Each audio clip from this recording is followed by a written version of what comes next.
नमस्कार। मधुबन प्रकाशन की ओर से सभी अध्यापकों का ये हिंदी पठन पाठ्य की वर्कशॉप में स्वागत है। हम कुछ ही समय में ये वर्कशॉप आरंभ कर देंगे।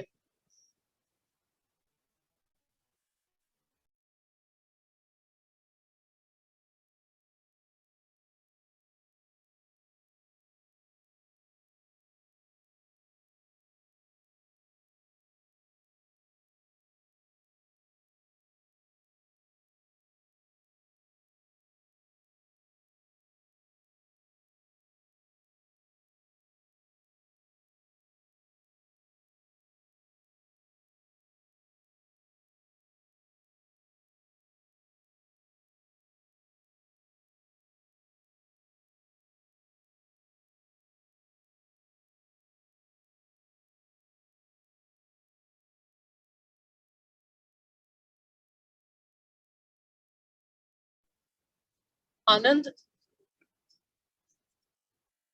हाय Anand, are you there? Yes ma'am, मैं हूँ। नमस्कार आनंद, मैम। नमस्कार। आनंद, कितने टीचर्स ने ज्वाइन करना है? हम कब तक वेट करेंगे? और मैम अभी और भी टीचर्स अभी हैं। ये बेंगलोर ब्रांच से और कोचिंग ब्रांच से अभी बाकी हैं। अच्छा, चलिए इनफैक्ट आप मुंबई मुझे की बता ब्रांचेस हैं। दीजिएगा, 5 मिनट और वेट करते हैं, फिर हम सेशन स्टार्ट करते हैं, ठीक है? जी मैम, जी मैम। ओके।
नमस्कार। एक बारी फिर मधुबन प्रकाशन की ओर से मैं हिमानी मित्तल आप सभी अध्यापकों का इस हिंदी की कार्यशाला में अभिनंदन करती हूँ। आप सभी का यहाँ पे स्वागत है। आज की हमारी कार्यशाला का शीर्षक है हिंदी भाषा पढ़ाने के तरीके। और हमारे साथ इस वर्कशॉप को, इस कार्यशाला को कंडक्ट करने के लिए डॉक्टर मतीन अहमद हमारे साथ जुड़े हैं, जो कि एक बहुत ही श्रेष्ठ और उम्दा हिंदी के रिसोर्स हैं। इनको मतीन सर का हिंदी का टीचिंग एक्सपीरियंस 30 साल से भी ज्यादा का है। उनको हिंदी पढ़ाते हुए बहुत समय हो गया है और उनके हिंदी पढ़ाने के तरीके और जो वो आपको छोटे टिप्स एंड ट्रिक्स बताते हैं वो बहुत ही बढ़िया, बहुत ही आसानी से, बहुत उपयोगी और बच्चों के लिए हिंदी को एक अलग ही स्तर पर इंटरेस्टिंग बनाते हैं। इसके साथ मतीन सर SCERT के पाठ्य पुस्तकों के लेखक, उसी के साथ बहुत सारे पब्लिशर्स के साथ हिंदी के पाठ्य पुस्तकों पर काम करते हैं। उनका एक्सपीरियंस, उनके पढ़ाने के तरीके, उनकी हिंदी भाषा पर नॉलेज और ग्रास्प एक अलग ही स्तर पर। आज मुझे ये कहते हुए बहुत खुशी हो रही है कि उनका हमारे साथ एसोसिएट होना मधुबन प्रकाशन के लिए एक सौभाग्य की बात है। और आज राडक्लिफ ग्रुप के साथ मुझे कहते हुए बहुत आनंद की अनुभूति हो रही है कि मतीन सर ये वेबिनार कंडक्ट कर रहे हैं। मतीन सर, आपका इस सेशन में स्वागत है। नमस्ते जी, धन्यवाद। आज के कार्यक्रम में उपस्थित सभी हिंदी भाषा अध्यक्ष, अध्यापिका गण, प्राचार्य या HOD सभी को सादर नमस्कार।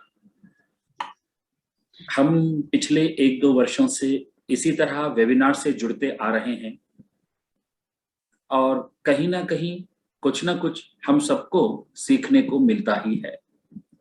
आज का कार्यक्रम भी मधुबन का कुछ ऐसा ही विशेष है जो हम सबको कुछ ना कुछ एक नई चीज सिखाया जाता है। मित्रों, हम अपने शिक्षण को सरल बनाने के लिए, सुंदर बनाने के लिए और समग्रता का विकास करने के लिए ढेर सारे प्रयास करते रहते हैं।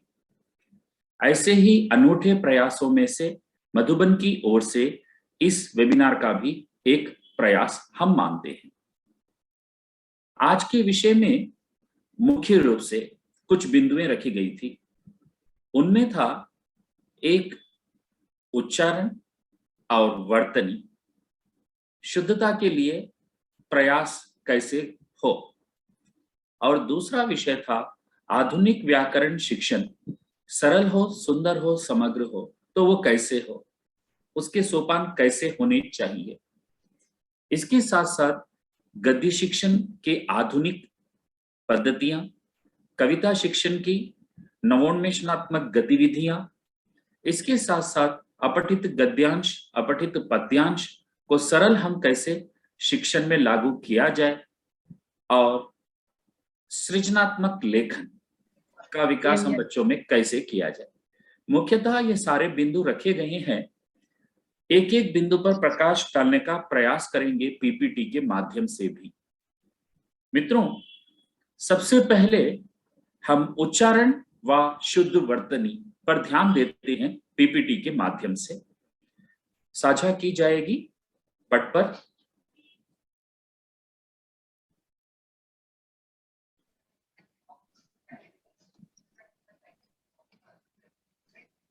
Good morning, sir. Good morning, everyone.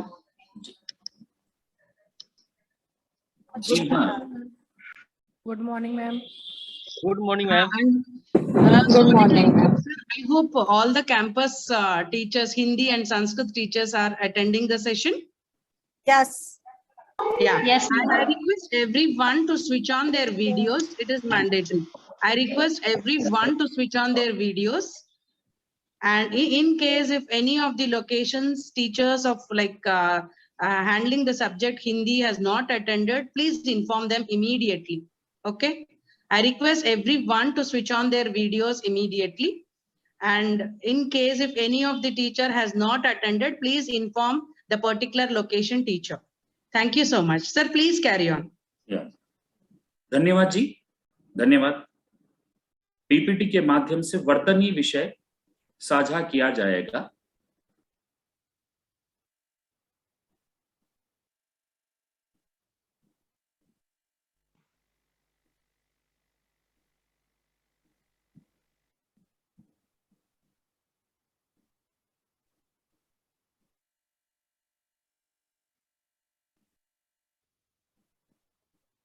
Slide, next slide पे देखें हम। सर दिखाई दे रहा है ना सर? जी हाँ, जी सर।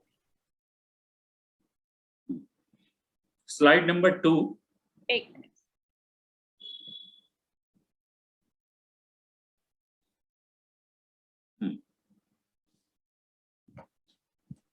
शुद्ध वर्तनी शिक्षण उपाय।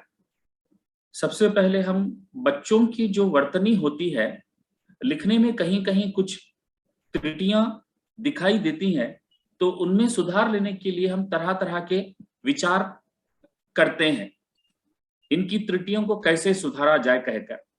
अगर इस तरह से हम प्रयास करेंगे कि वास्तव में वर्तनी क्या है और ये त्रुटियां किस तरह से हो सकती हैं, इनमें सुधार किस तरह से लाया जा सकता है, तो हम सबसे पहले परिभाषा देखेंगे वर्तनी की। वर्तनी शब्द का अर्थ है अनुसरण करना या पीछे पीछे चलना। भाषा के उच्चारित रूप में जो कहा जाता है उसी के अनुसार लिखा जाता है। इस प्रकार भाषा के उच्चारित रूप को उसी रूप में लिपिबद्ध करना वर्तनी है। यहां वर्तनी से आशय अनुसरण करना या पीछे पीछे चलना। किसका अनुसरण करना या किसके पीछे पीछे चलना? तो यहां जो सुना है उसने, उसका, या जो सोचा है अपने मन में, या उसका जो पढ़ा है छात्र ने, उसका अनुसरण लिपिबद्ध रूप में करता है, तो उसे हम वर्तनी कहते हैं। सबसे पहले एक पीटीए मीटिंग चल रही थी। पेरेंट्स की ओर से यह प्रश्न पूछा गया कि मेरा लड़का 10वीं कक्षा तक आ चुका है, परंतु लिखने में त्रुटियां होती रहती हैं, वर्तनी त्रुटियां। इसके सुधार के लिए आप क्या उपाय कर रहे हैं? यह प्रश्न प्राचार्य के सामने रखा गया पेरेंट्स की ओर से। तब प्राचार्य ने हिंदी अध्यापिका से कहा, इसका उत्तर दीजिए। और अध्यापिका सोच में पड़ गई, क्या इसका उत्तर मैं दे सकती हूं? तो शायद उस अध्यापिका ने बताया होगा कि लड़के को मैंने कई बार समझाया है, फिर भी वो समझता नहीं, इसी प्रकार की गलतियां करते रहता है। एक उत्तर हो सकता है। या दूसरा उत्तर उसका हो सकता है, हाँ, वो आरंभ से ही कक्षा 6 से या कक्षा 1 से ही हिंदी वर्तनी में इस तरह की त्रुटियां कर रहा है। तो तरह तरह के अध्यापिका के उत्तर वहां हो सकते, लेकिन एक आदर्श अध्यापिका के रूप में वहां हम क्या उत्तर प्रस्तुत कर सकते हैं और उसका आचरण हम कक्षा में कैसे कर सकते हैं, और छात्र की वर्तनी त्रुटियों को किस तरह हम सुधार सकते हैं, इस विषय को जानने के लिए आगे पीपीटी पर हम चलते हैं, पीपीटी नंबर 3 पर। हाँ, अशुद्ध वर्तनी के कारण। जो भी बालक अशुद्ध वर्तनी लिखता है तो उसके कुछ कारण हो सकते हैं। सबसे पहले हम कारणों को जानेंगे। अगर ये कारणों को मनोवैज्ञानिक दृष्टि से बांटा जाए तो ये कारण वैयक्तिक कारण हो सकते हैं, या भाषिक हो सकते हैं, या व्याकरणिक हो सकते हैं। वर्तनी त्रुटि अगर कोई छात्र करता है तो इन तीनों कारणों में से कोई एक कारण हो सकता है। वैयक्तिक जो विशेषकर छात्र संबंधी है, शुद्ध वर्तनी समझने में, प्रयास करने में, लिखने में अश्रद्धा एक पहला कारण। दूसरा, रुचि की कमी, अरुचि। और तीसरा कारण आलस। और चौथा कारण आदत और अज्ञानता, जो उचित वर्तनी की जानकारी ना होना अज्ञानता है। अपरिपक्वता अर्थात एक तरह से नासमझ, शुद्ध वर्तनी की समझ नहीं रख पाना। अधिगम न्यूनता, सीखने की गति में न्यूनता होना, न्यूनता का पाया जाना। और एक कारण है अपूर्ण शिक्षण। अध्यापिका की ओर से जो छात्र को शिक्षण दिया जाता है, यदि उस शिक्षण में भी कुछ अपूर्णता होती है तो वहां भी छात्र अशुद्ध वर्तनी का शिकार हो सकता है। तो मित्रों, सबसे पहले जो समस्या है उस समस्या के कारण क्या हो सकते हैं उस पर हमें प्रकाश डालना चाहिए। वैयक्तिक कारण अश्रद्धा, अरुचि, आलस, आदत, अज्ञानता, अपरिपक्वता, अधिगम न्यूनता, अपूर्ण शिक्षण। इनसे अगर हम आगे बढ़ते हैं तो भाषिक कारण क्या हो सकते हैं? श्रवण दोष, अशुद्ध उच्चारण, मातृभाषा प्रभाव, पारिवारिक प्रभाव, प्रांतीय प्रभाव, भौगोलिक प्रभाव, और यदि इनके कारण भी बालक में वर्तनी की अशुद्धियां पाई जा सकती हैं।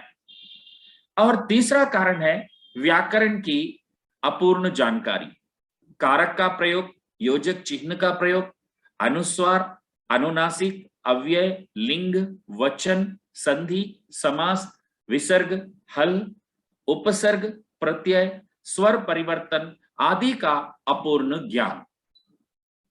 इनके साथ और भी कुछ हम कारण देखेंगे तो मनोवैज्ञानिक कारण हो सकते हैं, जिसे हम डिस्लेक्सिया, डिक्सोफिलिया के नाम से जानते हैं।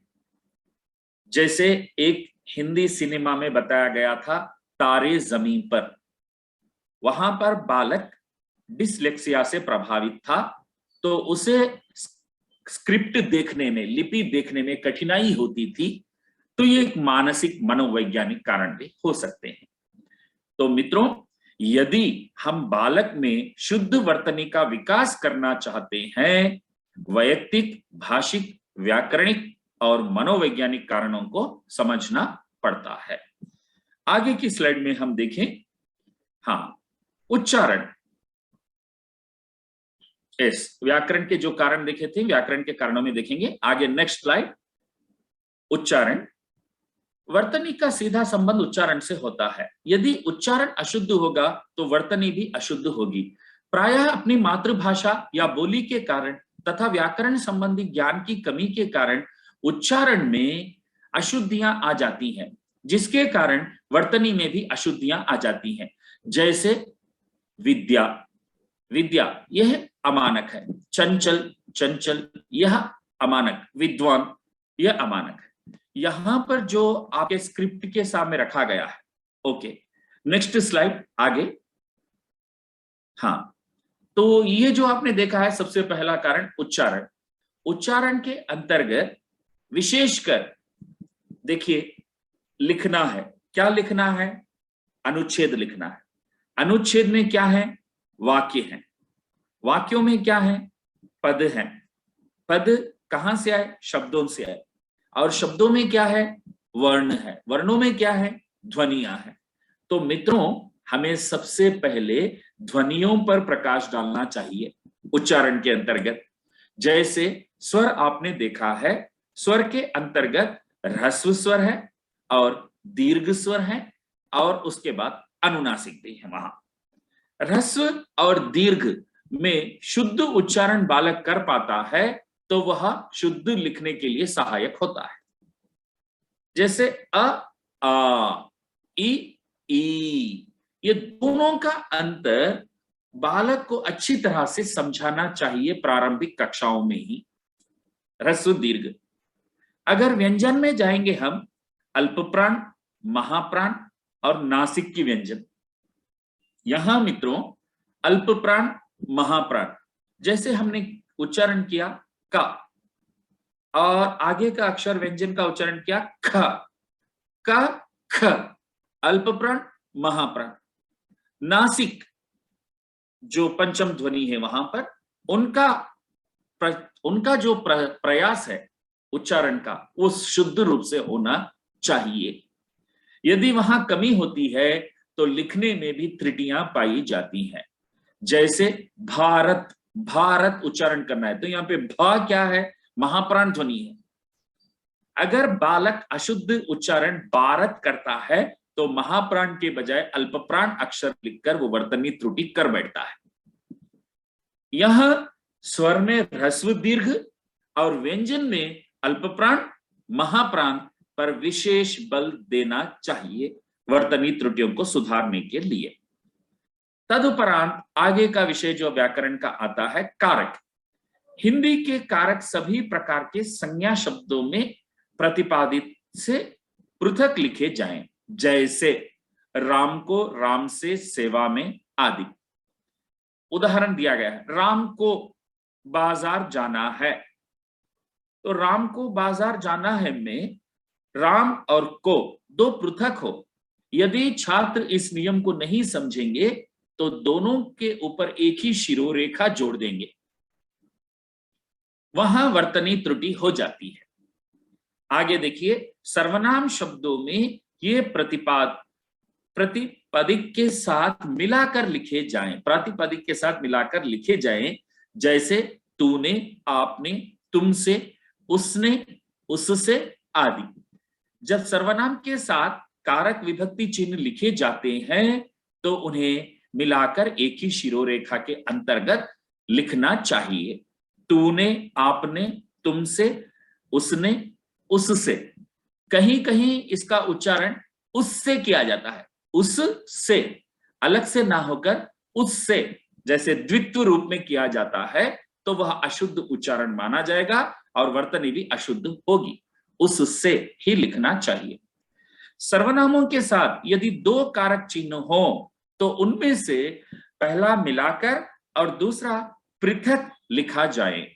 जैसे उदाहरण, उसके लिए, इसमें से। यहां देखिए, के लिए संप्रदान कारक है और इसमें से में अधिकरण है और से अपदान हो सकता है वहां पर। उसके लिए तो के जोड़ दिया गया है सर्वनाम से और लिए पृथक लिखा गया है। इसमें से, इसमें, यह प्लस में, इसमें जोड़ दिया गया है और से पृथक से लिखा गया है। यदि इसकी जानकारी बालक के पास अधूरी हो तो वह क्या लिखेगा? इस में से तीनों अलग अलग पार्ट्स में लिखेगा।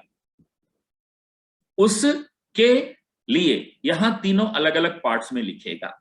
यह जानकारी यदि समग्रता से बालक को मिलेगी तो यहां कुछ वर्तनी शुद्धिकरण हो सकता है। आगे देखेंगे, संयुक्त क्रिया पदों में सभी अंगीभूत क्रियाएं पृथक पृथक लिखी जाएं।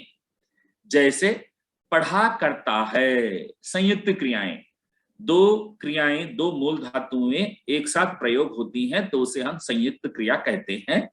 पढ़ा करता है, आ सकता है, जाया करता है, गाया करता है, जा सकता है, कर सकता है, खेला करेगा, घूमता रहेगा।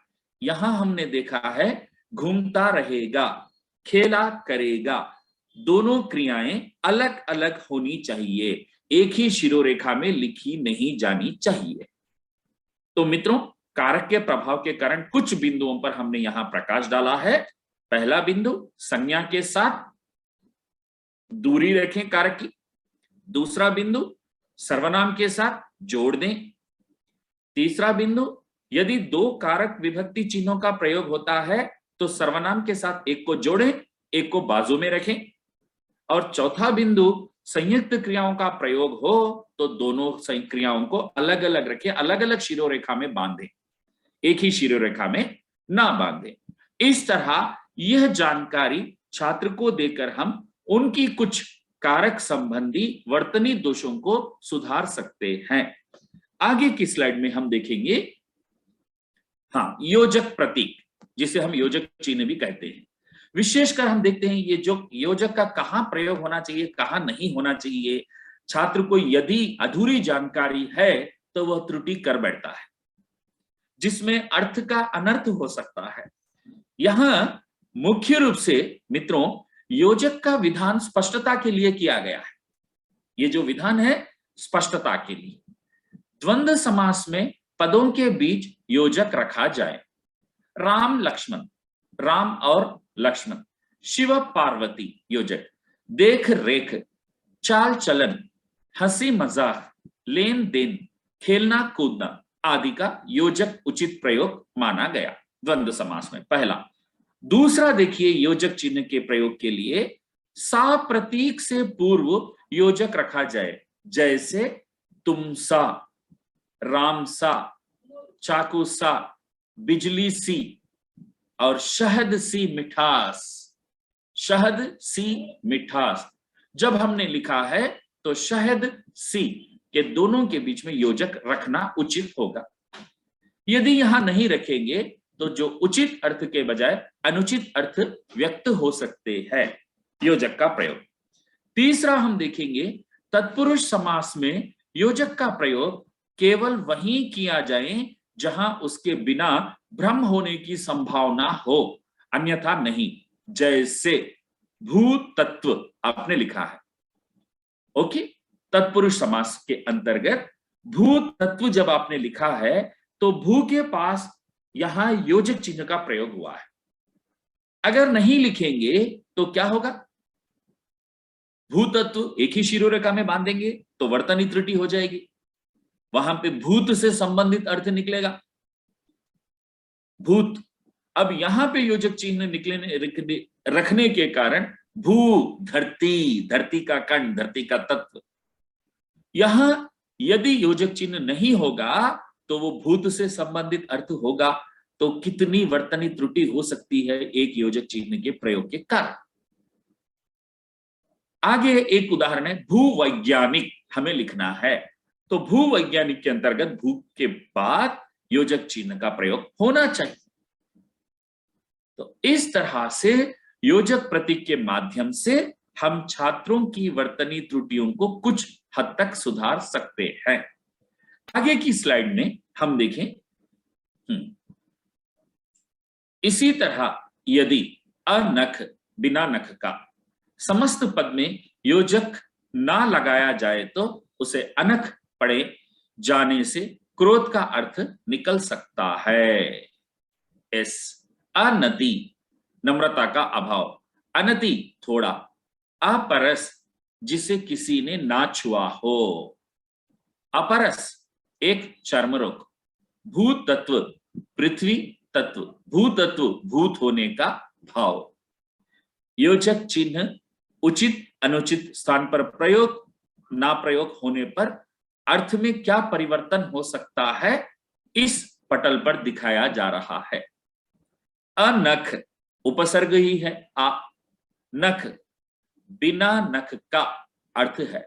समस्त पद में योजक ना लगाया जाए तो उसे अनख पढ़े जाने से क्रोध का अर्थ निकल सकता है। ओके, तो इस तरह उचित स्थान पर योजक चिन्ह का प्रयोग होने से वर्तनी त्रुटियों का निवारण कुछ हद तक किया जा सकता है। आगे स्लाइड में देखें हम अव्यय। हाँ मित्रों, अव्यय छात्र जब इसका भी प्रयोग करते हैं, अव्यय में हम देखते हैं क्रिया विशेषण भी है, समुच्चय बोधक, संबंध बोधक, विस्मयादि बोधक, निपात आदि सब अव्यय के अंतर्गत ही हम देखते हैं। तो ये लिंग वचन कारक से किसी भी प्रकार का परिवर्तन इनमें नहीं होता, इसी कारण इन्हें अव्यय या अविकारी शब्द भी हम कहते हैं, अविकारी शब्द या अव्यय भी हम कहते हैं। विशेषकर क्रिया विशेषण, समुच्चय बोधक, संबंध बोधक, विस्मयादि बोधक और निपात आदि अव्यय के अंतर्गत लिए जाते हैं। तक शब्द है, लिंग वचन कारक से कोई परिवर्तन इसमें नहीं होता, इसी कारण यह अव्यय। तक सात आदि अव्यय सदा पृथक लिखे जाएं, जैसे यहां तक आपके साथ आदि। सात का प्रयोग हुआ है, तक का प्रयोग हुआ है, तो यहां सर्वनाम से हो या संज्ञा से हो, इन अव्ययों को जोड़ा नहीं जाना चाहिए, इन्हें अलग से लिखना चाहिए, अर्थात अलग शिरोरेखा के अंदर बांधना चाहिए। विस्मयादि बोधक भी यहां पे है अव्यय के अंतर्गत। आह, ओह, आहा, ऐ, ही, तो, सो, भी, न, जब, तब, कब, यहां, वहां, कहां, सदा, क्या, श्री, जी, तक, भर, मात्र, साथ, कि, किंतु, मगर, लेकिन, चाहे, या, अथवा, तथा, यथा और आदि अनेक प्रकार के भावों का बोध कराने वाले अव्यय हैं। इन अव्ययों का प्रयोग पृथक ही होना चाहिए। हे राम आपको लिखना है, हे राम, तो हे अलग हो, राम अलग। हे राम एक ही शिरोरेखा में ना हो, होने पर वर्तनी त्रुटि बन सकती है। टिप्पणी, भर अव्यय को मिलाकर लिखना चाहिए। एक अपवाद यहां पर नोट कर सकते हैं हम, अव्यय में भर का भी प्रयोग होता है, इसे जोड़कर लिख लेना चाहिए। जैसे मुट्ठी भर, हाथ भर, गला भर, गज भर, देश भर, रात भर, दिन भर। यहां भर जो प्रयोग हुआ है अव्यय के रूप में, इस भर अव्यय को संज्ञा के साथ जोड़कर लिखा जाता है। इसे अलग नहीं लिखना चाहिए इस अव्यय को। आगे नेक्स्ट स्लाइड में देखें। सम्मानार्थक शब्द श्री और जी अव्यय भी पृथक लिखे जाएं। जैसे श्री राम, कन्हैया लाल जी, महात्मा जी आदि। कहीं कहीं यदि इसे जोड़कर लिखा जाता है तो वह संज्ञा शब्द, एक नाम बन जाता है, तब वह अव्यय का प्रयोग नहीं कहलाता। यदि श्री जी आदि व्यक्तिवाचक संज्ञा के ही भाग हों तो मिलाकर लिखे जाएं।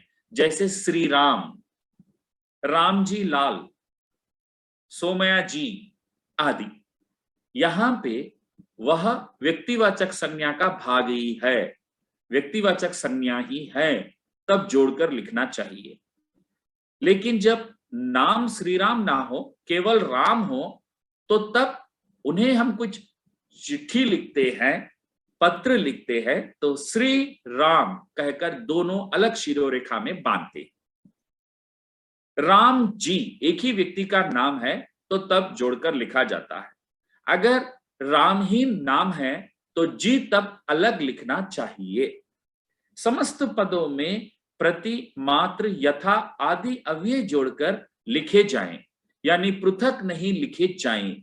जैसे प्रतिदिन, प्रतिशत, मानव मात्र, निमित्त मात्र, यथा समय, यथोचित आदि। यह सर्वविदित नियम है कि समास होने पर समस्त पद एक माना जाता है। ओके, समास के नियम के अनुसार प्रति, मात्र, यथा आदि अव्यय जोड़कर लिखे जाने चाहिए। जैसे यथाशक्ति, यथा संभव। अगर बालक यथा और शक्ति दोनों अलग अलग लिखता है तो वह भी वर्तनी त्रुटि होती है। प्रतिदिन अलग अलग लिखते हैं तो भी वह वर्तनी त्रुटि हो जाती है। मित्रों, आगे की स्लाइड में अनुनासिक और अनुनासिक अनुस्वार के कारण भी क्या प्रभाव होता है हम देखेंगे। अनुनासिक किसे कहते हैं, अनुनासिक का प्रयोग कहां होता है, अनुनासिक की जगह कब अनुस्वार का प्रयोग किया जाता है, अनुनासिक और अनुस्वार में क्या अंतर है। तो पहला क्या है इसमें, अनुनासिक किसे कहते हैं। हाँ, उसी नाम के अंतर्गत उसका अर्थ है जिन स्वरों के उच्चारण में मुख के साथ साथ नासिका की भी सहायता लेनी पड़ती है। अर्थात जिन स्वरों का उच्चारण मुख और नासिका दोनों से किया जाता है वे अनुनासिक कहलाते हैं। बिल्कुल सही है, क्योंकि शब्द में ही देखिए अनुनासिक, नासिक का अर्थ है नाक, नासिका, अनु सहारा या अनुकरण, सहारा लिया जाना। कहीं कहीं अध्यापक कहते हैं जो ध्वनि नाक से उच्चारित होती है उन्हें अनुनासिक कहते हैं, तो यह गलत होता है मित्रों। नाक से वहां कोई ध्वनि उच्चारित नहीं होती, उच्चारित तो मुख से ही होती है, परंतु सहारा नाक का लिया जाता है। जैसे वृद्धावस्था में जो वृद्ध व्यक्ति है वो अपने पैरों से ही चलता है, परंतु लकड़ी का सहारा लेता है। लकड़ी से चलता है कहकर हम कहेंगे, परंतु सहारा लकड़ी का है, चलना तो पैरों से ही है। यहां उच्चारण मुख से ही है, सहारा नाक का है।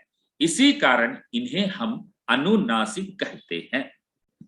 जिन स्वरों के उच्चारण में मुख के साथ नासिका की भी सहायता लेनी पड़ती है उन्हें हम अनुनासिक कहते हैं। अब अनुनासिक का कुछ चिन्ह है, क्या है वो क्या है, चंद्र बिंदु, ये पुराना नाम है। अनुनासिक नया नाम भी है उसका। चंद्र बिंदु के रूप में शिरोरेखा, शिरोरेखा के ऊपर चंद्र बिंदु के रूप में हम जो जोड़ देते हैं, जो चंद्र बिंदु जो है वही अनुनासिक का चिन्ह है। आगे स्लाइड में देखें हम, अनुनासिक का प्रयोग कहां होता है। जिस प्रकार अनुनासिक की परिभाषा में बताया गया है कि जिन स्वरों का उच्चारण मुख और नासिका दोनों से किया जाता है वे अनुनासिक कहलाते हैं, और इन्हीं स्वरों को लिखते समय इनके ऊपर अनुनासिक के चिन्ह चंद्र बिंदु का प्रयोग किया जाता है, जैसे कुआं, चांद, हंसी। कुआं आ पर भी अनुनासिक, चांद अनुनासिक, हंसी अनुनासिक। ओके, ये अनुनासिक का चिन्ह है। इसके नियम छात्रों को अच्छी तरह पूर्ण रूप से समझाए जाएंगे तो वर्तनी त्रुटियों में कुछ कमी हो सकती है, सुधारा जा सकता है। अनुनासिक की जगह कब अनुस्वर का प्रयोग किया जाता है, अगला प्रश्न था। यहां आपके मन में संदेह उत्पन्न हो सकता है कि स्वरों में तो ई, ए, आई, ओ और औ भी आते हैं, तो अनुनासिक इन स्वरों वाले शब्दों में क्यों प्रयुक्त नहीं होता। इसका एक कारण है, और वह यह है कि जिन स्वरों में शिरोरेखा शब्द के ऊपर खींची जाने वाली लाइन के ऊपर मात्रा चिन्ह आते हैं, वहां अनुनासिक के लिए जगह की कमी के कारण अनुस्वर बिंदु लगाया जाता है। देखिए मित्रों, ऊपर कुछ स्वर है, ई, ए, आई, ओ, औ। ये जो स्वर है इनकी मात्राएं कैसे लिखी जाती है हम जानते हैं। शिरोरेखा के ऊपर होती है ई, जी हां, ई भी शिरोरेखा के ऊपर से होती है, ए, आई, ओ, औ। तो ये जो शिरोरेखा के ऊपर जिन मात्राओं का प्रयोग होता है, वहां यदि अनुनासिक का प्रयोग करना हो तो अनुनासिक ध्वनि को अनुस्वर के रूप में ही लिखा जाता है। केंद्रीय हिंदी निदेशालय ने यह अनुमति दी है कि वहां स्थान का अभाव होने के कारण अनुनासिक को अनुस्वर के रूप में लिखें। जैसे देखिए, आपने यहाँ पे नहीं शब्द लिखा है, नहीं, ही पर जो अनुस्वर का प्रयोग हुआ है वो प्रयोग तो अनुस्वर का है, वास्तव में ध्वनि तो अनुनासिक ही है। अनुनासिक जैसे लड़के पुस्तक पढ़ते हैं पे आपने प्रयोग किया है अनुस्वर का, लेकिन वास्तव में वो क्या है, अनुनासिक ही है, क्योंकि अनुनासिक स्थान के अभाव के कारण अनुनासिक को अनुस्वर के रूप में लिखने की अनुमति वहां मिली है। जैसे इन वाक्यों में देखिए, स्वरों वाले शब्दों में क्यों प्रयुक्त नहीं होता, जो दूसरी लाइन है, शब्दों वहां पे क्या है, अनुस्वर दिखाई दे रहा है, में अनुस्वर है, क्यों अनुस्वर है, नहीं अनुस्वर है। हम सब जानते हैं प्रयोग तो अनुस्वर का है, परंतु ध्वनि अनुनासिक की है। अनुनासिक अनुस्वर के रूप में प्रयोग हुआ है, कारण क्या है सर, जो वहां पे मात्रा जोड़ी गई वो शिरोरेखा के ऊपर बढ़ गई। शिरोरेखा के ऊपर बढ़ने के कारण, स्थान का अभाव रहने के कारण अनुस्वर को, अनुनासिक को अनुस्वर के रूप में लिखने की अनुमति दी गई है। इसे हम बच्चों को अच्छी तरह समझाएंगे तो कुछ वर्तनी त्रुटियां कम हो सकती हैं। अनुनासिक की जगह कब अनुस्वर का प्रयोग किया जाता है, इस नियम को उदाहरण के माध्यम से समझें। नहीं, मैं और गोंद, इन सभी शब्दों में जैसा कि हम देख रहे हैं कि शिरोरेखा से ऊपर मात्रा चिन्ह लगे हुए हैं। जैसे नहीं में ई, मैं में ए तथा गोंद में ओ की मात्रा का चिन्ह है। इन शब्दों पर जब हम अनुनासिक का चिन्ह लगा रहे हैं तो पाते हैं कि उसके लिए पर्याप्त स्थान नहीं है, इसलिए इन सभी मात्राओं के साथ अनुनासिक के स्थान पर अनुस्वार लगाया गया है। उच्चारण में भी अंतर नहीं होता। उच्चारण अनुनासिक का ही होता है, वास्तव में अनुनासिक ही है, परंतु मात्रा शिरोरेखा के ऊपर होने के कारण अनुनासिक को अनुस्वार के रूप में प्रयुक्त किया गया है। मित्रों, आगे स्लाइड में देखें हम। नेक्स्ट, अनुनासिक और अनुस्वार में क्या अंतर है? ये भी प्रश्न छात्र पूछ बैठते हैं, क्या मैडम जी इन दोनों में क्या अंतर है? सबसे पहले अनुस्वर क्या है? स्वर है। अनुस्वर जो है वो स्वर है, जैसे हंस आपने लिखा। ओके। अनुनासिक यह व्यंजन है, जैसे हंस, हंसने की क्रिया। हंस, हंस, दोनों में अंतर देखें आप। वहां पर अनुस्वर का प्रयोग है और यहां अनुनासिक का प्रयोग है। इसे वर्ण में बदला जा सकता है, जैसे अंडा लिखा है, पंचमाक्षर के नियम अनुसार वहां पर न का प्रयोग हुआ है। जैसे आंख, यहां चंद्र बिंदु का उच्चारण परिवर्तन नहीं होता, या ना कोई पंचम अक्षर रहता ना कोई 10वां अक्षर रहता, कुछ नहीं रहता, जो है वही रहता चंद्र बिंदु। परंतु अनुस्वर का संबंध पंचमाक्षर से होता है, अनुनासिक का किसी से संबंध नहीं होता, वो अनुनासिक के रूप में ही प्रयोग होता है। इसका प्रयोग अक्षर बाधा से मुक्त है। जैसे आपको अंडा लिखना है, अंडा तो पंचमाक्षर रूप में लेने के बजाय आप वहां अनुस्वर का प्रयोग कर लेते हैं, तो अक्षर की जो बाधा है उससे मुक्त हो चुका है। इसका प्रयोग केवल उन शब्दों में ही किया जा सकता है जिनकी मात्राएं शिरोरेखा से ऊपर नहीं हो। शिरोरेखा से ऊपर नहीं हो, शिरोरेखा से ऊपर हो तो अनुनासिक के बजाय अनुस्वर का प्रयोग कर लिया जाता है। अंतर कुछ हमने यहां पे स्पष्ट किया है। आगे की स्लाइड में देखिए। नेक्स्ट, विसर्ग। हाँ मित्रों, वास्तव में विसर्ग है क्या? 100%, 100% संस्कृत ध्वनि है। तत्सम शब्दों में ही इनका प्रयोग होता है, तद्भव देशज विदेशज में नहीं। अब यहां देखिए, संस्कृत के जिन शब्दों में विसर्ग का प्रयोग होता है, वे यदि तत्सम रूप में प्रयुक्त हो तो विसर्ग का प्रयोग अवश्य किया जाए। जैसे दुखानुभूति तत्सम है, तो वहां पे अवश्य रूप से विसर्ग का प्रयोग हो। यदि उस शब्द के तद्भव रूप में विसर्ग का लोप हो चुका हो तो उसे उस रूप में विसर्ग के बिना भी काम चल जाएगा। जैसे दुख सुख, सुख दुख, यहां पे आप विसर्ग का प्रयोग करने की आवश्यकता नहीं है।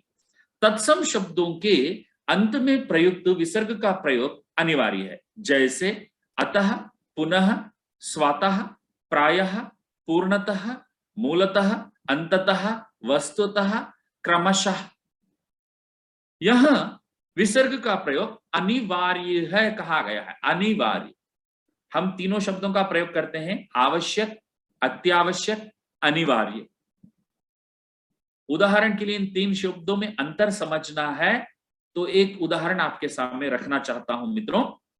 यदि कहीं विवाह हो रहा है, विवाह में वर वधु के बंधुओं का उपस्थित होना आवश्यक है। वर वधु के माता पिता का उपस्थित होना अत्यावश्यक है और वर वधु का उपस्थित होना अनिवार्य है। आवश्यक, अत्यावश्यक, अनिवार्य।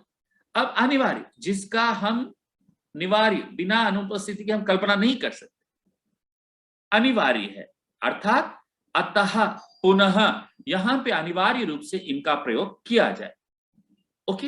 हा का अघोष उच्चरित रूप विसर्ग है, अतः इसके स्थान पर स घोष ह का लेखन किसी हालत में ना किया जाए। अतः पुनः आदि के स्थान पर अतः, पुनः आदि लिखना अशुद्ध वर्तनी का उदाहरण माना जाएगा। इस स्लाइड को ध्यान से 1 मिनट आप मौन वाचन कीजिए।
हाँ मित्रों, कुछ मेरी व्यक्तिगत समस्या के कारण भी थोड़ा 1 मिनट रोकना पड़ा।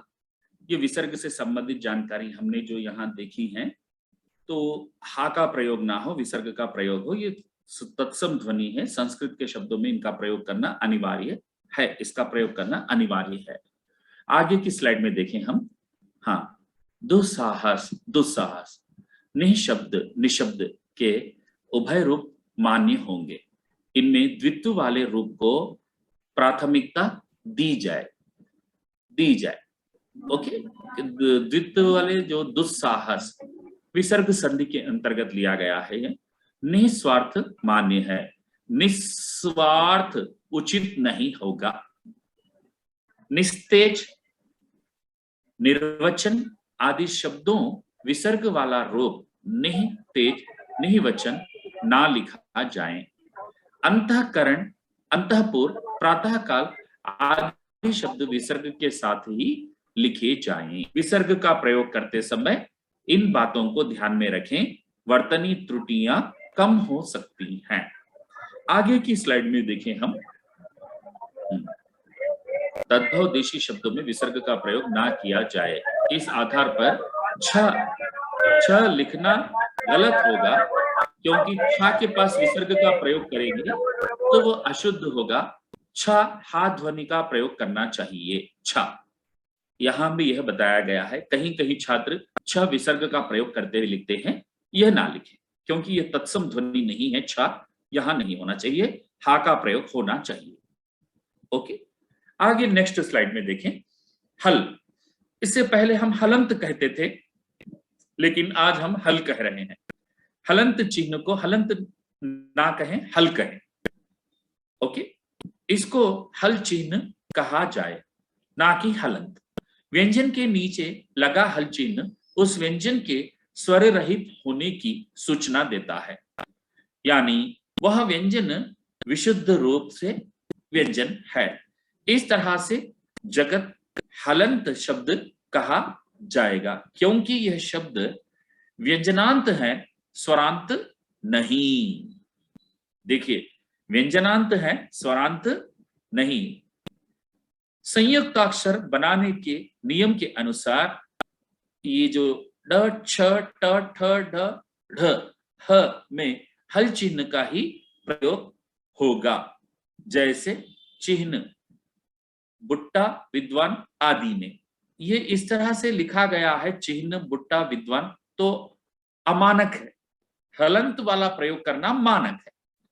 तत्सम शब्दों का प्रयोग वांछनीय हो तब हलंत रूपों का ही प्रयोग किया जाए, विशेष रूप से तब जब उनसे समस्त पद या व्युत्पन्न शब्द बनते हों, यथा प्राक, प्रागैतिहास, तेजस, तेजस्वी, विद्युत, विद्युल्लता।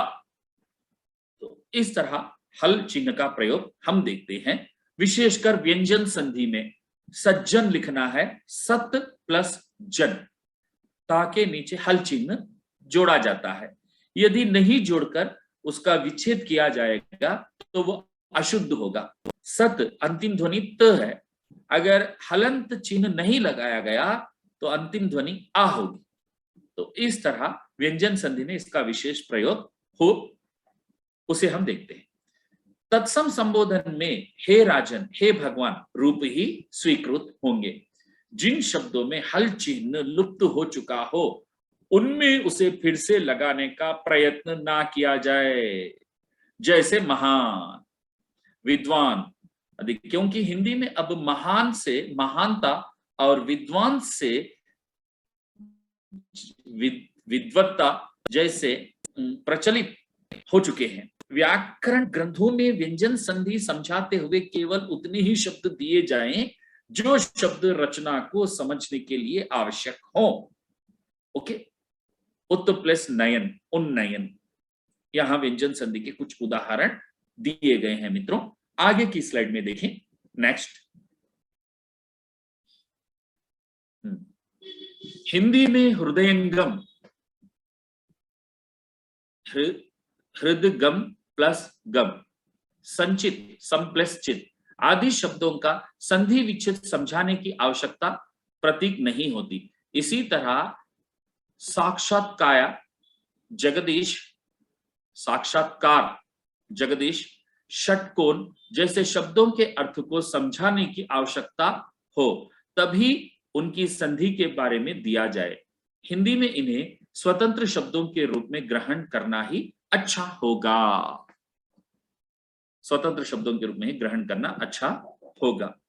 आगे नेक्स्ट स्लाइड। अय औ का प्रयोग। हिंदी में अय औ का प्रयोग दो प्रकार के उच्चारण को व्यक्त करने के लिए होता है। पहले प्रकार का उच्चारण है और दूसरा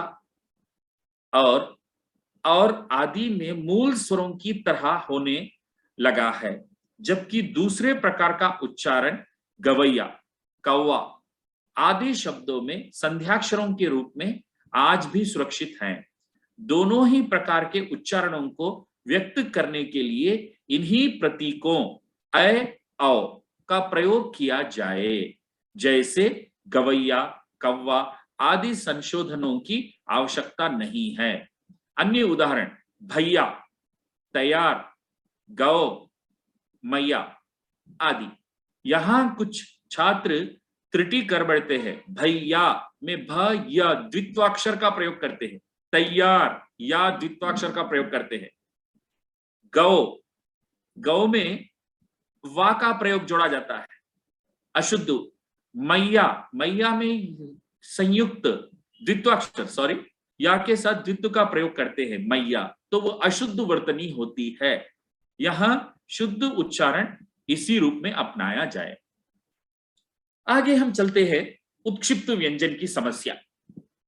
उच्चारण प्रयत्न के आधार पर व्यंजनों को 8 भागों में बांटा गया है। स्पर्शी, संघर्षी, स्पर्श संघर्षी, नासिक्य और पार्श्विक और प्रकंपी, उत्क्षिप्त, संघर्षहीन। इन व्यंजनों को 8 प्रकार से उच्चारण के आधार पर बांटा गया है। स्पर्शी 16 व्यंजन सामने हैं, संघर्षी 4 हैं, स्पर्श संघर्षी 4 हैं, नासिक्य 5 हैं और पार्श्विक 1 है, प्रकंपी 1 है और उत्क्षिप्त 2 है। अब यहां अपना प्रश्न है उत्क्षिप्त ड ढ, इनके नीचे बिंदु भी लगाकर ड ढ लिखा जाता है। ये ड ढ बिना बिंदु के भी उत्क्षिप्त है, बिंदु के भी उत्क्षिप्त है। लेकिन जो बिना बिंदु के हैं वे संस्कृत के हैं और जो बिंदु के जो हैं नीचे जो तलबिंदी लगाई जाती है वे हिंदी के हैं। वर्णमाला में हिंदी की ध्वनियां केवल 2 ही मानी जाती हैं, जो ड ढ बिंदी के साथ उत्क्षिप्त व्यंजन लिखा जाता है। अब हमें छात्रों को इनकी समग्र जानकारी दें, क्योंकि वे तलबिंदी समझ बैठते हैं। जैसे का, ख, ग, ज, फ के नीचे तलबिंदी का प्रयोग होता है। जहर, जमाना, सजा, ज। तो उसी तरह यहां भी तलबिंदी समझ बैठते हैं। वास्तव में ये तलबिंदी नहीं है, यह तो पूर्ण ध्वनि है, पूर्ण व्यंजन है, जिसे हिंदी की ध्वनियां कहा जाता है और उत्क्षिप्त व्यंजन के रूप में स्वीकारा जाता है। मित्रों, उत्क्षिप्त व्यंजन ड ढ जो है संस्कृत के ड ढ बिना तलबिंदी के होते हैं, हिंदी की जो उत्क्षिप्त व्यंजन है वो तलबिंदी के होते हैं। उनके प्रयोग के कुछ नियम हैं, उन नियमों को आगे की स्लाइड में हम देखेंगे। आगे नेक्स्ट। हाँ, उत्क्षिप्त व्यंजन ड ढ संस्कृत ध्वनियां उत्क्षिप्त व्यंजन की कुल संख्या 2 है। उत्क्षिप्त व्यंजन की परिभाषा: जिस व्यंजनों के उच्चारण में जीभ के अगले भाग को थोड़ा ऊपर उठाकर झटके से नीचे गिरता है, जो अक्षर नीचे गिरता है अर्थात उच्चारण होता है, उसे उत्क्षिप्त व्यंजन कहते हैं। जैसे डमरू, ढोलक आदि। ये डमरू, ढोलक ड ढ संस्कृत के उत्क्षिप्त व्यंजन हैं। हिंदी भाषा से उत्पन्न उत्क्षिप्त व्यंजन 2 हैं, जिन्हें हम हिंदी की ध्वनियां मानते हैं, ढ ढ़, ढ। इन दो व्यंजनों का परिचय हिंदी ने वैश्विक भाषाओं को करवाया है। हिंदी की ये जो दो ध्वनियां हैं, ये अन्य वैश्विक भाषाओं को परिचय कराए गए, अर्थात अन्य भाषाओं में ये ध्वनियां नहीं थी, हिंदी की ध्वनियां ही अन्य भाषा में परिचित करवाई गई है। जैसे लड़का, पढ़ाई, यहां आप देखेंगे लड़का, ड जो है तलबिंदी जो लगा हुआ है उसे हम तलबिंदी नहीं कहना चाहिए, ये पूर्ण हिंदी अक्षर है जिसे हम उत्क्षिप्त व्यंजन कहते हैं और हिंदी की ध्वनि कहते हैं। इनके प्रयोग के कुछ नियम हैं, ये नियम हम सब जानते हैं। इनका हिंदी उत्क्षिप्त व्यंजन का प्रयोग किसी भी शब्द में पहले स्थान पर नहीं होता, दूसरे या तीसरे स्थान पर होता है, अर्थात स्वर के बाद इसका प्रयोग होता है। अगर पहला स्थान लिया जाए नहीं होता। उत्क्षिप्त व्यंजन ड, ढ, ये हमने देखा। आगे स्लाइड में देखें।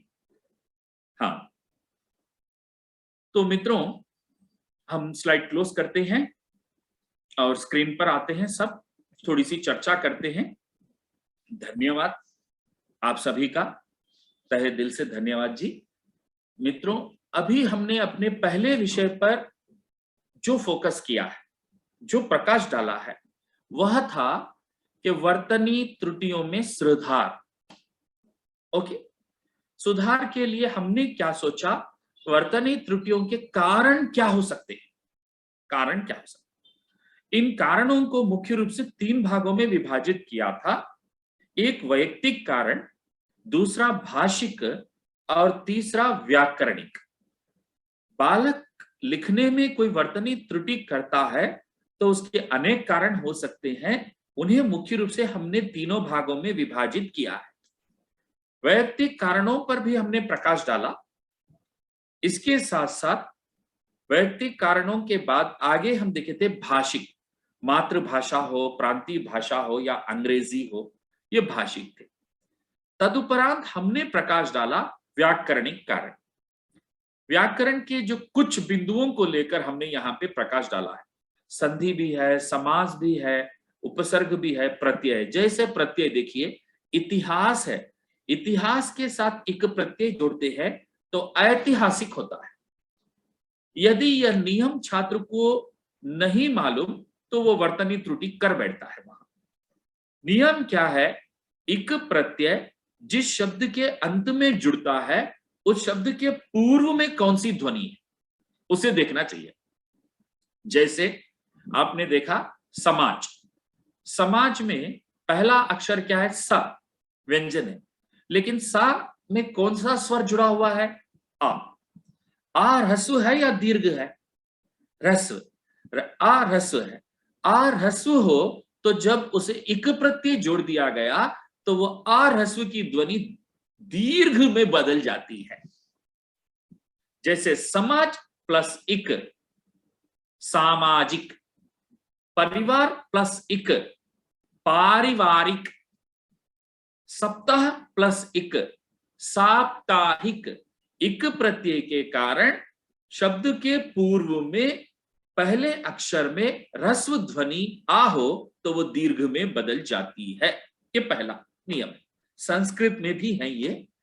दूसरा जो है, यदि दीर्घ आ हो तो उस शब्द के अंत में ई इक प्रत्यय जोड़ा जाए, मास प्लस इक मासिक, वहां कोई परिवर्तन नहीं मित्रों। हाँ, कोई परिवर्तन नहीं है वहां। यदि पूर्व में ह्रस्व ई या दीर्घ ई हो तो अय के रूप में बदल जाता है। इतिहास प्लस इक ऐतिहासिक, ई या ए, ये तीनों को ध्यान में रखिए। शब्द के पूर्व में ई या दीर्घ ई या ए की ध्वनि हो तो इक प्रत्यय जोड़ने पर अय के रूप में परिवर्तन होता है। जैसे इतिहास प्लस इक ऐतिहासिक, शिक्षा प्लस इक शैक्षिक, दिन प्लस इक दैनिक, वेद प्लस इक, वेद ए ध्वनि है, वेद प्लस इक वैदिक, वैदिक। तो मित्रों ये नियम छात्र को समझाने पर वर्तनी त्रुटि कम हो सकती है। आगे जो है, यदि शब्द के पूर्व में उ, ह्रस्व या दीर्घ ओ या ओह आओ के रूप में बदल जाते हैं, जैसे जैसे उपचार, उपचार प्लस इक औपचारिक, औपचारिक, ओके। पुष्ट प्लस इक पौष्टिक, पौष्टिक, भूगोल प्लस इक भौगोलिक, लोक प्लस इक लौकिक। तो ये बदलने के नियम क्या थे? 4 नियम थे। इक प्रत्यय जिस शब्द में जुड़ा है, शब्द के पूर्व में ह्रस्व आ हो तो दीर्घ में बदल जाए, दीर्घ आ हो तो दीर्घ आ में ही रहे, या शब्द के पूर्व में ई ए हो तो ऐ में परिवर्तन हो, या उ या ओ हो तो औ में परिवर्तन हो जाता है। अगर छात्र इस तरह से समझता है तो अपनी कुछ वर्तनी त्रुटियों को कम कर सकता है। उपसर्ग, प्रत्यय, संधि, संधि में मात्र प्लस ऋण, ऋण, मातृन कैसे बनता है? पितृन, भ्रातृन, मातृपदेश, पितृपदेश। तो ये जो नियम है संधि के, ये भी वर्तनी त्रुटियों को दूर कर सकते हैं। ओके, तो कहना ये था, वर्तनी त्रुटियों को सुधारने के लिए हमें मुख्य रूप से तीनों पर बल देना चाहिए। एक, वैयक्तिक कारणों का निवारण, दूसरा भाषिक कारणों का निवारण, तीसरा व्याकरणिक कारणों का निवारण। जैसे छोटी की बड़ी की में अंतर कर बैठते हैं, बड़ी की क्रिया भी हो सकती है या संबंध कारक। ओके, राम की पुस्तक यहां संबंध कारक है। ओके, लक्ष्मण ने श्री राम की सेवा की पूर्ण विराम लगा है, ये क्रिया है सकर्मक। ओके, अभी राम ने कहा कि आदर्श जीवन बिताएं, राम ने कहा कि, ये जो है समुच्चय बोधक छोटा है। तो इस तरह जो ह्रस्व की और दीर्घ की के अंतर हम स्पष्ट कर सकते हैं, वर्तनी त्रुटियों को दूर कर सकते हैं। तो मित्रों, कहना यह था, वैयक्तिक कारण, भाषिक कारण, व्याकरणिक कारण, तीनों को हम परखेंगे, उसका कुछ अनुसंधान करेंगे। अध्यापक का मस्तिष्क स्वयं अनुसंधान का केंद्र होता है। उसके द्वारा जो भी उपाय हमारे सामने आएंगे, हंसी खुशी से, हंसते बोलते, कक्षा 1 से हो या कक्षा 10वीं तक हो, हम इनका प्रयोग करेंगे तो धीरे धीरे रे मना धीरे धीरे सब कुछ होए। इस तरह से छात्र धीरे धीरे अपनी वर्तनी त्रुटियों को सुधार सकता है और शुद्ध वर्तनी के पथ पर अग्रसर हो सकता है। ओके, ऐसी कामना करते हुए हम इस वर्तनी की टॉपिक को यहां क्लोज करेंगे, आगे के व्याकरण के शिक्षण में जाएंगे। ओके जी, धन्यवाद। आगे आपके कुछ संदेह हो तो समय दिया जाएगा। वर्तनी के विषय में, व्याकरण के विषय में आप अपने संदेह साझा कर सकते हैं, उसके उचित उत्तर पाने की आशंका रख सकते हैं, संभावना कर सकते हैं। मित्रों, चलिए अब प्रकाश डाला जाएगा व्याकरण शिक्षण पर। क्या होता है व्याकरण शिक्षण? आगे पीपीटी जो है हम आगे पीपीटी में देखेंगे।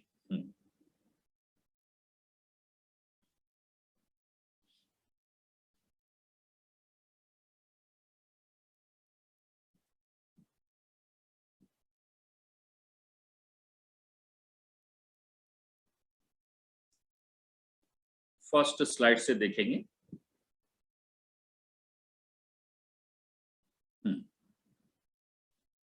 हाँ, अभी देखिए मित्रों, व्याकरण शिक्षण की जो बात हमारे सामने आती है, तो सबसे पहले व्याकरण शिक्षण की पद्धतियां क्या थी? पहले प्राचीन काल में एक विधि थी, सूत्र विधि कहते थे। ओके, सूत्र विधि के बाद जो दूसरी विधि सामने आई वो थी निगमन विधि। निगमन विधि के बाद सामने आई हमारे सामने आगमन विधि। आगमन विधि के बाद हमारे सामने एक नई विधि आई, भाषा संसर्ग विधि। भाषा संसर्ग विधि के बाद व्याकरण शिक्षण की और एक विधि हमारे सामने आई, वह थी पाठ्य पुस्तक विधि। Okay, yes. तो पहले जो सूत्र विधि थी उसमें रट्टा मारा जाता था, सारे विषय को रट लिया जाता था।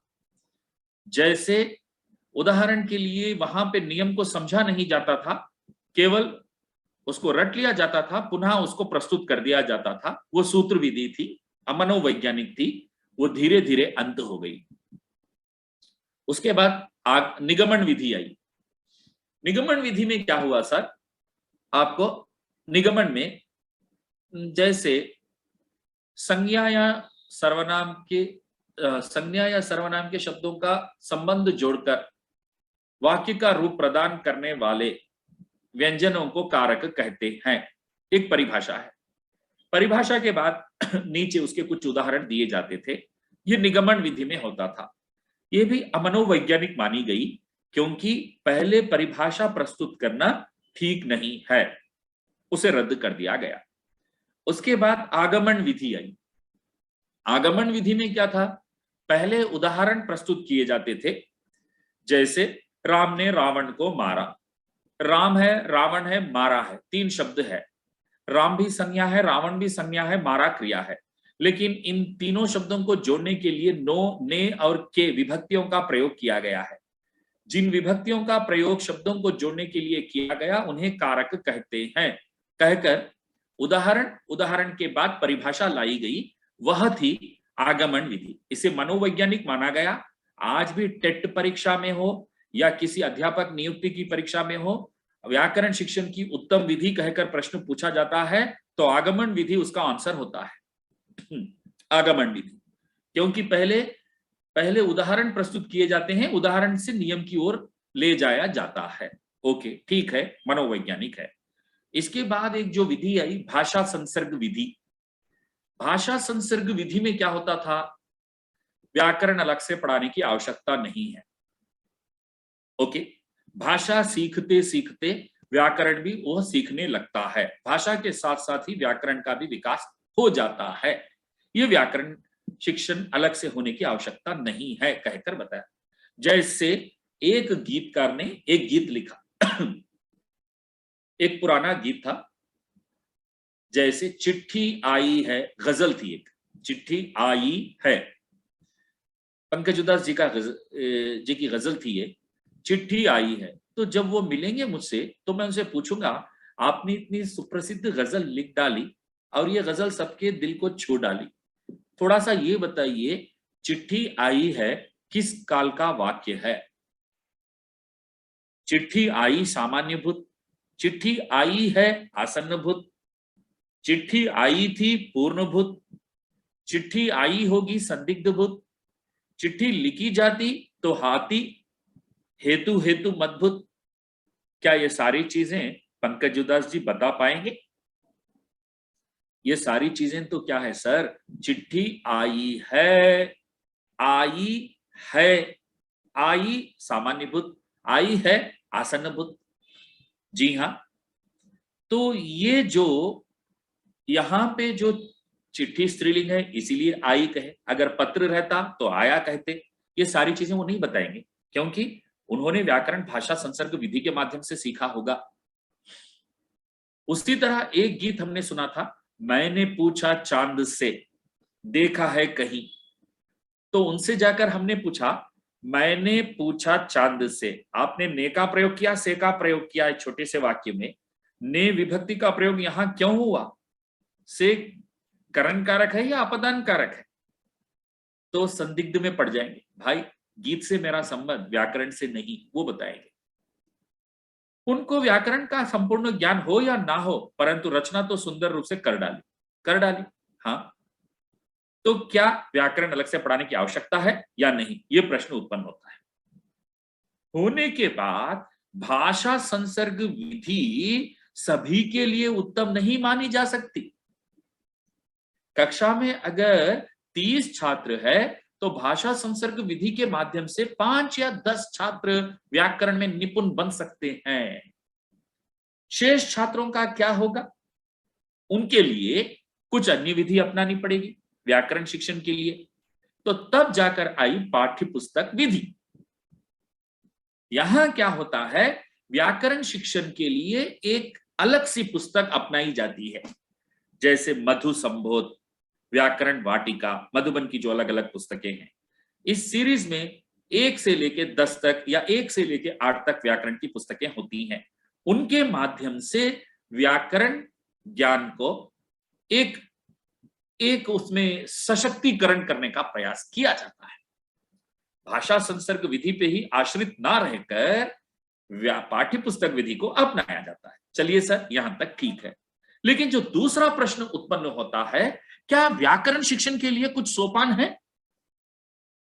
व्याकरण शिक्षण यदि मुझे कारक पढ़ाना है या संधि पढ़ाना है, कक्षा में जाके समास पढ़ाना है, तो जो सरल हो, सुंदर हो, समग्र हो, किन सोपानों का प्रयोग हम कर सकते हैं सर? एक प्रश्न होता है उत्पन्न। एनसीईआरटी से प्रश्न पूछा जाता है, एससीईआरटी से प्रश्न पूछा जाता है, क्योंकि वे रिसर्च इंस्टीट्यूट्स है सरकारी, वहां पे कुछ ना कुछ अनुसंधान हुआ होगा, कुछ पद्धतियां प्रतिपादित की गई होगी।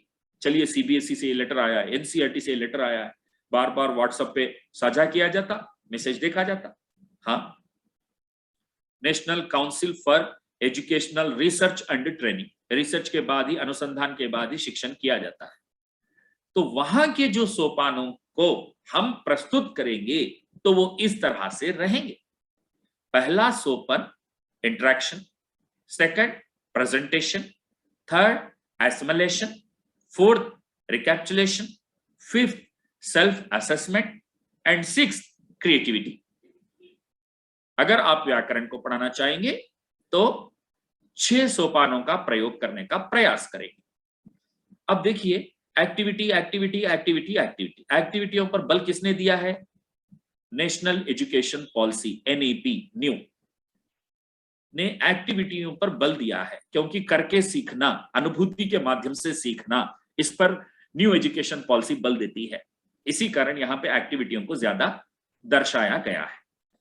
एक इंटरेक्शन, दूसरा प्रेजेंटेशन, तीसरा एसिमिलेशन, चौथा रिकैप्चुलेशन, फिफ्थ, पांचवा सेल्फ असेसमेंट और छठवां क्रिएटिविटी। अगर हम हिंदी में इसे देखेंगे तो सबसे पहला होगा प्रस्तावना, प्रस्तावना, और दूसरा होगा प्रस्तुतिकरण, तीसरा होगा आत्मीकरण, विषय को समझना, और चौथा होगा पुनः स्मरण, पुनः अवलोकन, पांचवा होगा स्व आकलन, सेल्फ असेसमेंट, स्व आकलन, और छठवां होगा सृजनात्मक गतिविधियां, सृजनात्मक गतिविधियां। इन 6 सोपानों के आधार पर हम व्याकरण के किसी विषय को पढ़ाना चाहेंगे तो वो कैसे होगा, आगे की स्लाइड में हम देखेंगे। Next slide please. ओके, हाँ, ये जो व्याकरण में एक टॉपिक को हम लेना चाह रहे हैं, उसमें ये फर्स्ट स्लाइड है। ये जो होगा आपको प्रस्तावना। माँ ने बेटी को प्यार से पाला, बिटिया के लिए दिल्ली से सोने का गहना मंगवाया, गहने में बिटिया सुंदर लगती और कहती, हे माँ तुम बहुत प्यारी हो। वहां पे क्लास में 2 लड़कियों के माध्यम से यह वहां पे नाटक प्रदर्शन किया जाएगा, इन वाक्यों का उच्चारण करवाया जाएगा। वाक्यों में है, माँ ने बेटी को प्यार से पाला। ध्यान से देखिए, ने को से, माँ ने बेटी को प्यार से पाला, ने को से अंडरलाइन है, रेखांकित है। बिटिया के लिए दिल्ली से सोने का गहना मंगवाया, के लिए से का है, गहने में बिटिया सुंदर लगती में और कहती, हे माँ तुम बहुत प्यारी हो। हे माँ, हे माँ, हे रेखांकित है। कुल रेखांकित कितने हैं मित्रों? देखिए, 1 2 3 4 5 6 7 8, 8 के 8 कारक हैं, कारक की विभक्तियां हैं, हम जान चुके हैं। क्या ये 8 उदाहरणों का प्रयोग क्रमबद्ध रूप से हुआ है या नहीं, उसे हम ध्यान से देखें। सबसे पहले कर्ता कारक विभक्ति ने, बिल्कुल सही है, और दूसरा कर्म कारक को, तीसरा करण कारक से, और चौथा संप्रदान कारक के लिए, और पांचवा अपादान कारक से, और छठवां संबंध कारक का, और सातवां अधिकरण कारक में, और आठवां संबोधन कारक है। आठों कारकों का उचित क्रम में प्रयोग इस उदाहरण में किया गया है। और उदाहरण भी कैसा है? सरल है, सहज है, आधुनिक है। ओके, मां ने बेटी को, बैकस्लाइड प्लीज। हाँ, तो देखिए, मां ने बेटी को प्यार से पाला। हर स्टूडेंट को याद हो जाएगा ये वाक्य सुनते ही। बिटिया के लिए दिल्ली से सोने का गहना मंगवाया। ठीक है, गहने में बिटिया सुंदर लगती और कहती है मां तुम बहुत प्यारी हो। आठों कारकों का परिचय केवल तीन या चार वाक्यों से हमने यहाँ पे दिया। 1, 2, 3 वाक्यों में आठों कारकों का उचित क्रम से प्रयोग किया गया है। ये प्रस्तावना थी। दूसरा सेकंड में देखिए आगे स्लाइड में, प्रस्तुतिकरण वही उदाहरण है और परिभाषा है। संज्ञा या सर्वनाम के जिस रूप से उसका संबंध वाक्य के अन्य शब्दों से जाना जाता है उसे कारक कहते हैं। यहां पे उसे कारक कहते हैं। परिभाषा दी गई और आठों कारकों का विभाजन किया गया है। आगे नेक्स्ट स्लाइड में हम देखें आत्मीकरण। आत्मीकरण में हमने क्या किया? आठों कारकों को विस्तार से लिया। कर्ता, कर्म, करण, संप्रदान, अपादान, संबंध, अधिकरण, संबोधन। ओके, आगे हम इसको और आत्मीकरण अर्थात आत्मसात करना, समझना, विभक्ति चिन्ह क्या है, कारक क्या है, उनका प्रयोग कैसे हो रहा है उसे समझना। आगे नेक्स्ट देखिए, हाँ, उदाहरण दिए गए, विभक्ति चिन्ह दिया गया, फिर उसका नामकरण बताया गया। उदाहरण, विभक्ति चिन्ह, नामकरण। आगमन विधि है। आगमन विधि का प्रयोग करते हुए पाठ्य पुस्तक विधि का सहारा लिया गया है यहाँ। आगे नेक्स्ट, आगमन और पाठ्य पुस्तक को जोड़कर पुनः अवलोकन, मुख्य बिंदुओं को फिर से अवलोकन करने के लिए, जैसे फर्स्ट में देखिए कर्ता कारक लिखा गया है लेकिन वहां विभक्ति चिन्ह नहीं है। छात्र बताएंगे ने होना चाहिए वहां। को कौन सा कारक है? वो कर्म कारक। छात्र कुछ बताएंगे वहां पे नाम, तो इस तरह से उसका पुनः अवलोकन कर लिया जाएगा। नेक्स्ट जो होगा आगे स्लाइड में, स्व आकलन, सेल्फ असेसमेंट होना चाहिए। अब यहां पे आपको वर्कशीट दी जाएगी। वर्कशीट में आप परीक्षा के आधार पर प्रश्न देंगे या सृजनात्मकता के आधार पर प्रश्न रखेंगे या आत्मीकरण के आधार पर प्रश्न रखेंगे। तरह तरह के प्रश्न आप यहां पे रख सकते हैं। चाहे यहाँ पे बहुविकल्पीय प्रश्न हो सकते हैं या वस्तुनिष्ठ प्रश्न हो सकते हैं, रेखांकित रिक्त स्थान भी दे सकते हैं। आगे नेक्स्ट स्लाइड के अंतर्गत सृजन। सृजन के अंतर्गत देखिए बालकों ने यहाँ पे ये जो सृजन किया है इसे कहेंगे कि सौंदर्य सृजन। चार्ट्स बनाना, फ्लैश कार्ड बनाना, मॉडल्स बनाना सौंदर्य सृजन कहलाता है। सृजन 8 प्रकार के होते हैं मित्रों। साहित्यिक सृजन भी एक है, कला है, और सांगीतिक सृजन भी है, और सौंदर्यात्मक सृजन भी है, सौंदर्य सृजन जिसे हम कहते हैं, जिसमें चार्ट्स बनाते हैं, मॉडल्स बनाए जाते हैं, फ्लैश कार्ड्स बनाते हैं। ओके, नेक्स्ट स्लाइड पर देखिए आप, एस, स्वर की मात्राएं, कारक, कारक के चिन्ह, ये सारी चीजें सृजन के अंतर्गत आती हैं। ये सौंदर्य सृजन माना जाता है। ओके, आगे नेक्स्ट स्लाइड। हाँ, ये भी सौंदर्य सृजन है। आगे नेक्स्ट स्लाइड देखिए। हो गए सर? हाँ, ओके, क्लोज कीजिए पीपीटी आप। तो मित्रों, व्याकरण शिक्षण के लिए हमने प्राचीन पद्धतियों पर भी प्रकाश डाला है, आधुनिक पद्धतियों पर प्रकाश डाला है। अब हम आधुनिक व्याकरण शिक्षण के अंतर्गत आगमन विधि को साथ जोड़ा है पाठ्य पुस्तक विधि।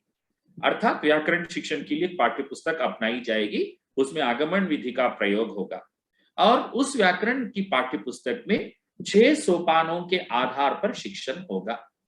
6 सोपानों में जो क्या है, सबसे पहला प्रस्तावना गतिविधि, और दूसरा प्रस्तुतिकरण गतिविधि, और तीसरा आत्मीकरण गतिविधि, और चौथा पुनः अवलोकन गतिविधि, और पांचवा जो है स्व आकलन गतिविधि, और छठवां जो है सृजनात्मक गतिविधि। अर्थात इन 6 सोपानों में सरलता है, सुंदरता है, समग्रता है। यदि हम व्याकरण शिक्षण के लिए आगमन विधि प्लस पाठ्यपुस्तक विधि को जोड़कर एक पाठ्यपुस्तक को लिया है, उसके साथ हमने 6 सोपानों का प्रयोग करके देखा है, तो अब मैं आपसे पूछूंगा छूटा क्या है? क्या वर्कशीट छूट गई? क्या एसिमुलेशन छूट गया? या क्रिएटिविटी छूट गई? अब यहां पे क्वेश्चन आता है प्रस्तावना जो है जुड़ने के लिए आइस ब्रेकिंग एक्टिविटी बोल के बताते आप लोग, कई लोग बताते आइस ब्रेकिंग एक्टिविटी छात्रों का ध्यान आकर्षित करने के लिए, उसी को हम यहाँ पे प्रस्तावना कह रहे हैं। प्रस्तुतिकरण, अब प्रस्तावना के बाद अपना जो विषय है वो प्रस्तुत करना आरंभ हो जाता है क्रमबद्ध से। आत्मीकरण, क्या जो प्रस्तुत किया गया है वो छात्र समझा या नहीं समझा, क्रॉस चेक से उसको आत्मसात कराया जाता है विषय को। उसके उपरांत, आत्मीकरण के उपरांत आगे आप बढ़ेंगे तो पुनः अवलोकन, क्योंकि मनोवैज्ञानिकों ने कहा है जिस विषय को हम सुनेंगे या पढ़ेंगे देखेंगे उसका पुनः अवलोकन 30 मिनट्स के अंतर्गत नहीं होगा तो वो मस्तिष्क में स्थिर नहीं रहेगा जी। 30 मिनट के भीतर फिर से उसका एक पुनः अवलोकन हो, मनोवैज्ञानिकों का कहना है। इसीलिए मुख्य बिंदुओं को परख कर उन पर प्रकाश डाला जाता है मित्रों। तदुपरांत इसके बाद हम देखते हैं अभ्यास पत्र जो लिया गया है स्वाकलन के लिए बच्चों को। मैं अभ्यास पत्र देखता हूं तो परीक्षा में जैसे प्रश्न आते हैं एक ही तरह के, क्या बालक परीक्षा के लिए है? क्या हम बालक को परीक्षा के लिए पढ़ा रहे हैं? नहीं, समग्र विकास के लिए पढ़ा रहे हैं। परीक्षा तो एक छोटा सा बिंदु है बालक के सामने, बस एक छोटी सी पहल है परीक्षा, लेकिन हमारा लक्ष्य उद्देश्य तो समग्र विकास है। आज बालक तरह तरह के एप्स बना रहे हैं, यूट्यूब चैनल्स बना रहे हैं, और सोशल मीडिया में बालक कितने एक्टिविटीज करके प्रदर्शित कर रहे हैं। ये हम मानते हैं कि समग्र विकास में सबसे उन्नत विकास सृजन का है। सृजन, क्योंकि बालक स्वभाव से ही सृजनशील होता है।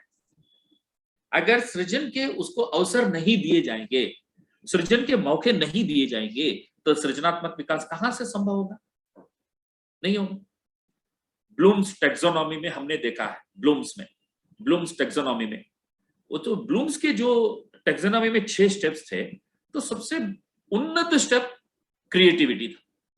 अगर क्रिएटिविटी का विकास नहीं करेंगे तो शिक्षा हम नहीं मानेंगे।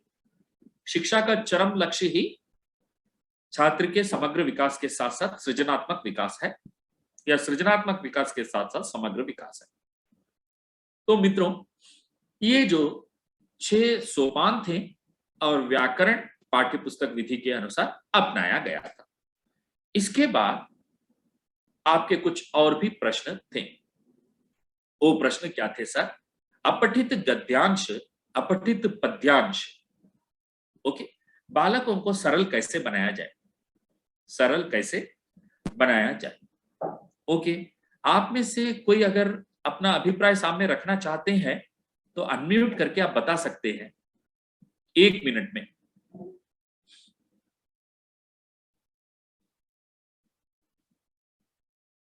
जो 9वीं 10वीं कक्षा पर शिक्षण कर रहे हैं वे शायद अगर बताना चाहेंगे तो उसे सरल कैसे बनाया जाए 1 मिनट में आप बता सकते हैं।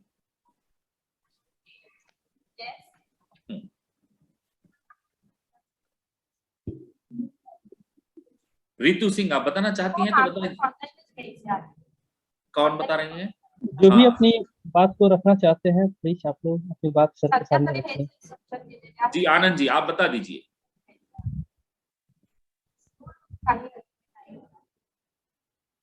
कुसुम मैम, आप कुछ कहना चाहते हैं? जी।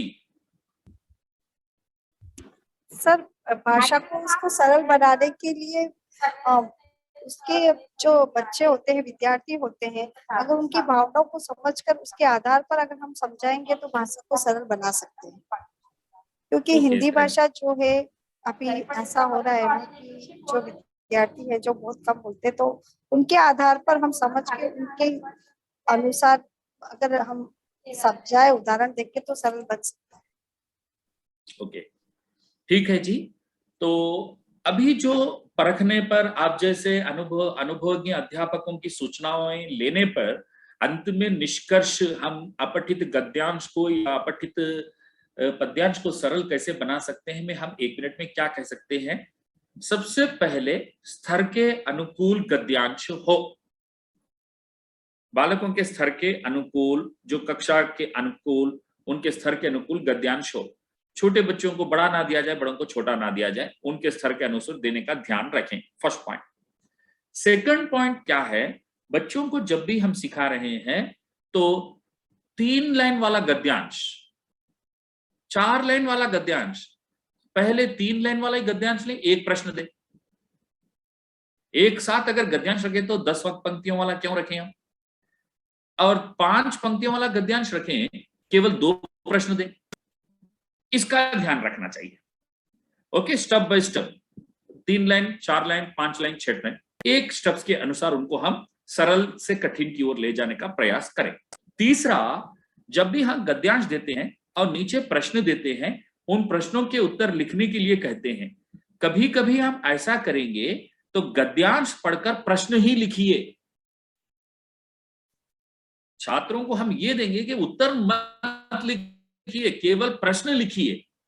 ओके, तो फिर कभी ऐसा दीजिए, गद्यांश दीजिए, प्रश्न दीजिए, उत्तर दीजिए, और प्रश्नों को डिलीट कर दीजिए, उत्तर के अनुसार प्रश्न बनाइए। उसमें बालक रुचि रखेंगे, क्योंकि हमेशा गद्यांश दो, प्रश्न दो, उत्तर लिखो। कक्षा 1 से लेकर 10वीं तक, 6वीं से लेकर 10वीं तक यही क्रिया से ऊब जाएंगे। ये अध्यापिका ऐसा नहीं करती। ये तो क्या करती है, गद्यांश देती है, प्रश्न लिखने के लिए कहती है, फिर कभी उत्तर देती है तो प्रश्न लिखने के लिए कहती है। जब प्रश्न लिखेंगे, ये का अक्षर वाले प्रश्नवाचक शब्द, ओके, अंग्रेजी में W अक्षर से रहेंगे, what, who, why, where. Hindi में जितने भी प्रश्नवाचक रहेंगे लगभग का से रहेंगे। कब, कहां, क्यों, कैसे, किस लिए, किस तरह। ये जो का अक्षर से जितने भी शब्द बने हैं प्रश्नवाचक, ये प्रश्नवाचक शब्दों को समझाने का प्रयास करें। इसका अर्थ अंग्रेजी में क्या है, मराठी में क्या है, कन्नड़ में क्या है, या मातृभाषा में क्या है, और उन पर उसमें अंतर क्या है, क्या, कब, कहां, कैसे, क्यों, किस लिए, किस तरह। एक अध्यापिका की मैजिक जैसे होती है। का अक्षर को लिया, उसको एक सर्किल बनाया, रेखाएं ली, और का अक्षर से बनने वाले प्रश्नवाचक शब्द लिए, क्या, फिर और एक सर्किल बना लिया उसने, क्या क्या, कब कब, कहां कहां, कौन कौन, फिर और बनाया। क्या वहां पे 3 रूपों में प्रयोग हो सकते, क्या क्या बोल के 2 बार आपने प्रयोग किया है। ओके, क्या 3 बार प्रयोग कर सकते हैं, क्या क्या क्या कहकर, नहीं होता। तो अर्थात बालक समझ जाएगा कि क्या या क्या क्या, कौन कौन कौन, कब कब कब, कहां कहां कहां। इस तरह कक्षा, आप एक कक्षा से आप प्रयोग करेंगे तो प्रश्नवाचक शब्दों पर अधिकार पालेगा वो। अब उसको प्रश्न कठिन नहीं लगेंगे, अब उत्तर लिखने का अभ्यास करेगा। इसके बाद नेक्स्ट पॉइंट आपके लिए जो प्रश्न रहेंगे वो वहां पे आपको विशेषकर 3 से लेके 5 प्रकार के प्रश्न आपके सामने रखे जाएंगे। सबसे पहला प्रश्न होगा पुनः स्मरण। राम बाजार जाता है और वहां से कुछ ना कुछ ले आता है, तो सीधे पुनः स्मरण का प्रश्न होगा, राम कुछ ना कुछ कहां से ले आता है, बाजार से। उसका उत्तर होगा पुनः स्मरण। और दूसरा जो प्रश्न उसका जो दिया जाएगा, आत्मसात करने का, समझ के उत्तर लिखने का। तीसरा जो प्रश्न होगा संश्लेषणात्मक प्रश्न, उसको ढूंढ के लिखने का। विश्लेषणात्मक प्रश्न, दोनों के बीच में तुलना करके कोई एक विश्लेषणात्मक लिखने का प्रश्न। और पांचवा जो प्रश्न हो सकता है सृजनात्मक प्रश्न। जो सृजनात्मक प्रश्न होता है, क्या होता है? सोचिए, कल्पना कीजिए। शीर्षक, अपठित गद्यांश का शीर्षक। आप उचित शीर्षक क्या हो सकता है बताइए? शीर्षक। तो इस तरह पांचों प्रश्नों में अंतर होता है। जैसे पिछली बार 10वीं कक्षा में सीबीएसई बोर्ड में कोर्स बा में दिया गया था, उसने 5 प्रश्नों को 5 प्रकार से लिया है। लेकिन जब अध्यापिका इसे नहीं समझेगी, छात्र को नहीं समझाएगी ये 5 प्रश्नों के स्वभाव, तो वो सीधे पुनः स्मरण के प्रश्न दे। और जब छात्र पुनः आत्मसात करने के, संश्लेषण करने के, विश्लेषण करने के और फिर सृजन करने के शीर्षक से संबंधित प्रश्नों को देखेगा तो घबरा जाएगा। इन 5 स्वभाव के प्रश्न वहां पे लक्षण के साथ दिखेंगे। तो इस तरह बच्चों को हम अभ्यास कराएंगे तो वो विकसित हो सकता है उसका। और जो भी गद्यांश होगा वो किस विधा से होगा? निबंध विधा से होगा, या कहानी विधा से होगा, या एकांकी विधा से होगा। संवाद विधा में तो गद्यांश नहीं होगा, साक्षात्कार विधा में भी नहीं होगा। तो ये किस विधा से गद्यांश हो सकता है समझा। तदुपरांत गद्यांश के अंतर्गत किन शब्दों का प्रयोग अधिक किया जाता है? समुच्चय बोधक, यदि, तो, और, तथा, एवं वाक्यों को 2-2, 3-3 वाक्यों को जोड़ने के लिए समुच्चय बोधकों का प्रयोग अधिक होता है उसके अंतर्गत, कंफ्यूज करने के लिए। इस तरह मित्रों, हमें अपठित गद्यांश को या अपठित कविता को हो सरल बनाने के लिए सबसे पहला पॉइंट था छात्र के स्तर के अनुकूल गद्यांश का चयन कर लेना चाहिए। दूसरा था गद्यांश को भागों में विभाजित कर लेना चाहिए।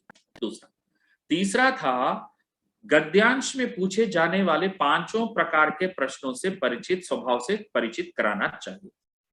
और नेक्स्ट पॉइंट जो था आपका, चौथा पॉइंट जो था, हमेशा सदा बालक को गद्यांश देकर, प्रश्न देकर उत्तर लिखने के लिए ही नहीं कहना चाहिए, गद्यांश देकर उससे संबंधित प्रश्न लिखने के लिए कहना चाहिए। कभी कभी उत्तर स्वयं हम देकर प्रश्न लिखने के लिए कहना चाहिए, और कभी कभी प्रश्नवाचक शब्द क्या होते हैं, कैसे होते हैं, उसका मैजिक क्या होता है। का अक्षर लीजिए, का से बने हुए प्रश्नवाचक शब्द कौन कौन है सर्किल में दर्शाइए। सेकंड सर्किल में फिर क्या क्या, कौन कौन, कब कब दर्शाइए। थर्ड सर्किल में क्या क्या क्या कहकर 3 बार नहीं आएगा ये समझाइए। और कब कब इनका प्रयोग होता है इन शब्दों का, उसे अच्छी तरह से समझा दीजिए। तो प्रश्नवाचक शब्दों पर अधिकार पालेगा तो उत्तर ढूंढने में उसको सरलता हो, उत्तर समझने में सरलता हो। ओके, अगर इन उपायों को हम अपनाते हैं तो गद्यांश कुछ हद तक सरल करते हैं। तो बालक भी क्या चाहते हैं? पिछले वर्ष अध्यापिका ने जिस तरह से जो मटेरियल दिया था, इस वर्ष की अध्यापिका उसी तरह ना हो, कुछ नए मोड़ से हो, क्योंकि कुछ नवीनता वो चाहते हैं। कुछ नवीनता, वो कक्षा 1 से लेकर 10वीं कक्षा तक एक ही रूपरेखा पर नहीं, कुछ नई चीजों को अपनाना, परखना चाहते हैं। तो इसी कारण हमें इन चीजों को अपनाना पड़ता है। इसमें सरलता भी है, सुंदरता भी है, समग्रता भी है। जो सरल है वो सुंदर है, जो सरल और सुंदर है वो समग्र है। और जहां सरलता, सुंदरता, समग्रता है, वहीं सफलता है, वहीं सफलता है। अब ये प्रश्न हमें कक्षा में ही नहीं, कभी कभी ये पेरेंट्स मीटिंग जो होती है, पीटीए मीटिंग में, वहां भी आ जाते हैं ऐसे प्रश्न। हमारा बालक अध्यापक ये अपठित गद्यांश लिखने में काफी कठिनाई अनुभव कर रहा है, अध्यापिका इसके लिए क्या कर रही है, क्या उपाय अपना रही है, तो मीटिंग में जवाब देना है। तो मीटिंग में जो जवाब अध्यापिका देगी वो सवाल पूछने वालों को बेजोड़ उत्तर मिले, इस तरह से लगे उनको कि क्या अध्यापिका ने कैसी पाठशाला की कैसी अध्यापिका है। उत्तर इतने सुंदर ढंग से उसने प्रस्तुत किया है कि उसका मन संतृप्त हो जाता है। मित्रों, तो इस तरह हम प्रतिदिन कुछ ना कुछ देखते ही रहते हैं, सीखते ही रहते हैं। अब इसके पश्चात आज विशेषकर हमने 3 टॉपिक्स पे फोकस करने का प्रयास किया है। पहला जो टॉपिक था अपना वर्तनी से संबंधित शुद्ध वर्तनी शिक्षण उपाय, उसमें हमने कारण जाने अशुद्धि के, वो कारण 3 प्रकार के देखे हमने। 3 प्रकार के कारणों को परखेंगे, उसका निवारण करने का प्रयास करेंगे। ओके। दूसरा जो था व्याकरण शिक्षण। प्राचीन काल में व्याकरण शिक्षण कैसे था, आधुनिक काल में व्याकरण शिक्षण कैसे है, किस तरह से अपनाया जा रहा है। पाठ्य पुस्तक विधि जिसके अंतर्गत आगमन विधि और उसकी 6 सोपानों का प्रयोग हम कैसे कर सकते हैं, उस पर प्रकाश डाला। तदुपरांत अपठित गद्यांश, अपठित पद्यांश, ये जो है पठन कौशल की जांच के लिए है। बालक पठन कौशल अर्थात पठन कौशल में क्या है, पढ़कर अर्थ ग्रहण करना, अर्थग्राह्यता कितने प्रतिशत वो कर रहा है, इसकी जानकारी के लिए अपठित गद्यांश, अपठित पद्यांश पूछे जाते हैं। इनको हम बालक को सरल बनाने के लिए स्थरानुकूल, क्रमानुसार का से प्रश्नवाचक शब्द कौन कौन से हैं, उनका प्रयोग कैसे होता है, गद्यांश देकर उत्तर लिखने के लिए नहीं, प्रश्न बनाने के लिए कहें, या उत्तर हम देकर उसके प्रश्न लिखने के लिए कहें। कभी 1 प्रश्न दें, कभी 2 दें, कभी 3 दें, कभी 4 दें, कभी 5 दें। और जब भी छात्र उस स्थिति पर पहुंच जाते हैं, 5 प्रकार के प्रश्नों का स्वभाव समझाने का प्रयास हम करते हैं और करेंगे। अगर ये करें तो उनका सरल शिक्षण सरल हो सकता है। ओके, हम विश्वास तो इसी में रखते, सभी अध्यापक सरल हो, सुंदर हो, समग्र हो, ये 3 जहां हो वहीं सफलता है। इनके अलावा आप लोगों ने कुछ विषय रखे थे, उनमें क्या था, गद्य शिक्षण, पद्य शिक्षण। ओके, अब ये विस्तार पूर्वक टॉपिक्स है, लेकिन फिर भी संक्षिप्त में आपके सामने 1 मिनट में मैं रखूंगा। तो वो क्या है, गद्य शिक्षण, पद्य शिक्षण। पाठ की ओर चले। पाठ में अगर आप चले जाएंगे, पाठ्य पुस्तक, ये आपकी पाठ्य पुस्तक है। ओके, मैं दिखाता हूं। चलिए, कोई एक पाठ्य पुस्तक को हम लेते हैं सामने। एक पाठ्य पुस्तक को हमने लिया है। चलिए, चाहे गद्य पाठ हो, पद्य पाठ हो, सबसे पहले मैं कहूंगा आप पाठ की ओर चले गए। यहां एक पाठ दिखाई दे रहा है, रथ चक्र।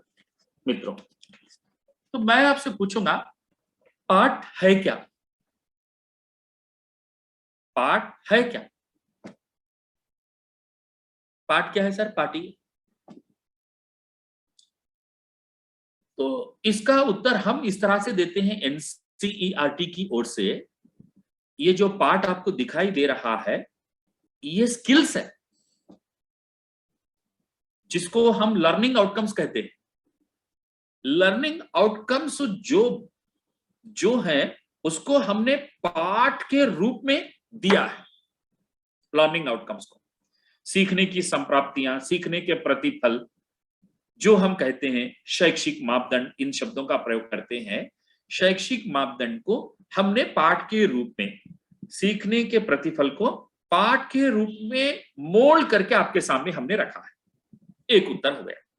जैसे उदाहरण के लिए विटामिन ए है, विटामिन डी है, प्रत्यामिन जो भी है, तो बच्चों को क्या डायरेक्ट हम खाने के लिए देते हो, बेटा ये लो, ये ए विटामिन है, ये बी विटामिन है? नहीं, उसके लिए दूध देते या अंडा देते या रोटी देते। तो उसके अंतर्गत वो विटामिन जैसे निहित है, यहां भी पाठ के अंतर्गत सीखने की संप्राप्तियां, ओके, सीखने के प्रतिफल या शैक्षिक मापदंड या कौशल निहित है। उन कौशलों को हमने पाठ के रूप में प्रेजेंट किया है। फर्स्ट सेंटेंस हुआ। सेकंड सेंटेंस क्या होगा? पाठ को मुख्य रूप से कितने भागों में बांटा जा सकता है? कितने भाग? 4 भाग। फर्स्ट वन, शीर्षक। सेकंड वन, चित्र। थर्ड वन कंटेंट विषय वस्तु, फोर्थ वन अभ्यास कार्य। ओके मित्रों, तो जो पाठ हमने दिया है वो सीखने के प्रतिफल उसमें निहित हैं। इन प्रतिफलों को हमने 4 भागों में विभाजित करके पाठ के रूप में सजाया है।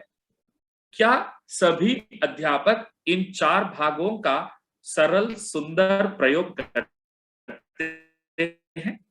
सरल सुंदर समग्र प्रयोग करते हैं? दिल से कहना उत्तर तो आपका आएगा नहीं साहब। हम सब मित्र हैं जी, हिंदी के हैं। ओके, सभी अध्यापक बोला मैंने, सभी अध्यापक, तो भारत के जितने भी अध्यापक हैं वो सारे क्या इन 4 का सरल सुंदर समग्र प्रयोग करते हैं? सभी नहीं करते, लगभग कहीं किसी विद्यालय के 90% करते होंगे, किसी विद्यालय के 10% करते होंगे, किसी विद्यालय के 50% करते हैं। तो वास्तव में अब हमें शीर्षक है, शीर्षक पे चर्चा करनी चाहिए। शीर्षक से क्या संकेत मिलता है वो बताना चाहिए। और पाठ समाप्त होने के बाद में यहाँ ये शीर्षक दिया गया है, अगर आप लिखना चाहें तो कौन सा शीर्षक लिख सकते हैं? आप अपनी शीर्षक से भी ब्रॉकेट में कोष्टक में लिखिए पेंसिल से। यहाँ पे रथ चक्र दिया गया है और पाठ समाप्त होने के बाद उस पाठ का शीर्षक आप क्या दे सकते हैं आप पेंसिल से लिखिए। और फर्स्ट ऑप्शन में वो हो सकता है, तो सेकंड ऑप्शन में और क्या हो सकता है, शीर्षक पे चर्चा कीजिए। शीर्षक से क्या संकेत मिलता है, शीर्षक के आधार पर पाठ क्या हो सकता है, किसके बारे में बताया गया होगा। ओ एक्सीलेंट, चर्चा बना पे प्रस्तुत कर सकते। अब रही बात, दूसरी बात जो सेकंड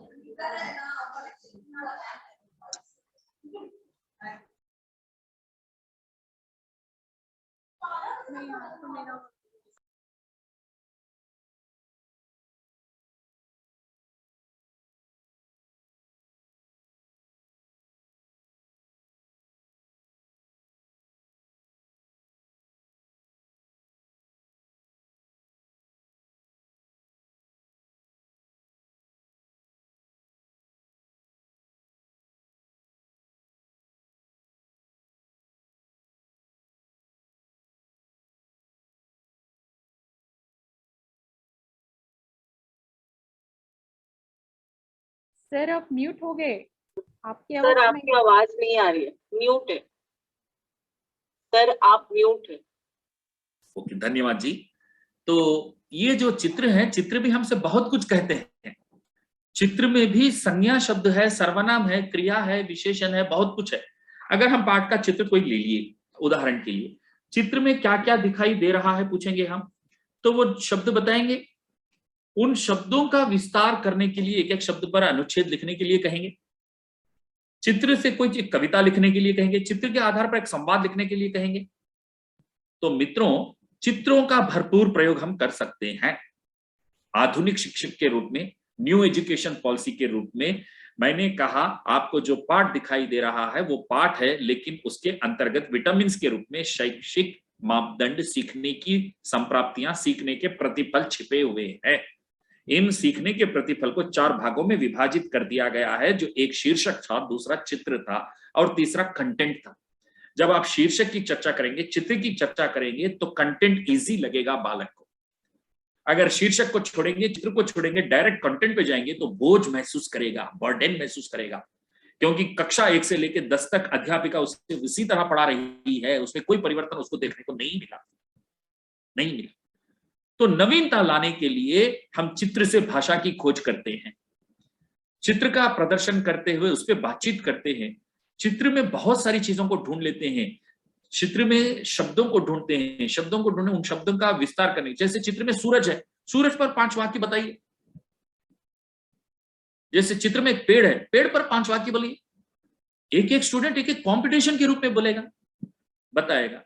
तो यहां पाठ्य पुस्तक में यह चित्र दिया गया है। अगर आप अपना चित्र बनाएंगे तो वो कैसे रहेगा, आप अपनी मस्तिष्क से चित्र बनाइए, तो ढेर सारी वहां पे सीखने के प्रतिफल का विकास होता है मित्रों, होता है। नेक्स्ट, इसके बाद में आप कंटेंट में जाएंगे। कंटेंट में जो है आपका वाचन आदर्श वाचन रहेगा, छात्र का रीडिंग अनुकरण वाचन रहेगा। इसके बाद में जहां जहां कठिन लगेगा बालक को, वहां आपकी व्याख्या रहेगी। तदुपरांत पुनः अवलोकन रहेगा, पाठ के मुख्य बिंदु रहेंगे और पाठ से क्या संदेश है, क्या संकेत है, बता दिया जाएगा। भाषा कौशलों का विकास महत्व है, करना महत्वपूर्ण है और विषय की जानकारी देना गौण है। जैसे आप कृत्रिम उपग्रह के बारे में पढ़ा रहे हैं, आपका उद्देश्य वहां पे भाषा कौशलों का, तकनीकी शब्दों का विकास करना आपका मुख्य उद्देश्य है, क्योंकि तकनीकी विषय है, तकनीकी शब्दों का विकास करना मुख्य उद्देश्य है और गौण उद्देश्य कृत्रिम उपग्रह की जानकारी। लेकिन होता क्या है, गौण उद्देश्य प्रधान बन जाता है और प्रधान गौण बन जाता है।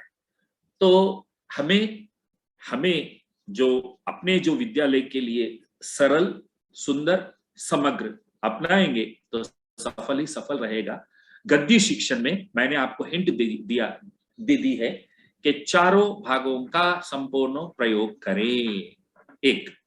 और दूसरा, प्रेजेंट एग्जाम्पल्स जो मधुबन की पुस्तकों में आपको देखने को मिलते हैं, लाइव एग्जाम्पल्स का प्रयोग अधिक से अधिक करें। और तीसरा, बालकों को, छात्रों को लेसन में इन्वॉल्व करें। इस स्थान पर आप होते तो क्या करते, अगर यहां ऐसा नहीं होता तो क्या होता, डायरेक्ट उनको कनेक्ट करें, उसमें इन्वॉल्व करें लेसन में। तो उनको दूर रखे, ये लेसन है तुम वो है, ऐसा दूर रख के पढ़ाना नहीं है आज के समाज में। ओके, जैसे प्रेमचंद की कहानी ईदगाह में हामिद अपनी दादी के लिए क्या लाता है, शायद आपने कहानी पढ़ी होगी जी। चिमटा हाँ जी। अगर हामिद आज कोरोना के समय में हुआ तो अपनी दादी के लिए वो क्या लाता, मास्क, सैनिटाइजर, मोबाइल लाता जी। तो ये जो है प्राचीन काल की कहानी को आधुनिक काल की परिस्थितियों से जोड़ना, इसमें क्या होता है, बच्चों को रुचि का विकास होता है। टीचर किस कहानी को कहां से जोड़ के लाई, पिछले वर्ष जो टीचर पढ़ाती थी वो पुरानी जमाने की कहानी को पुरानी तरह ही पढ़ाई थी, लेकिन ये जो टीचर है प्राचीन काल की कहानी को भी आधुनिक समाज से जोड़ देते हैं।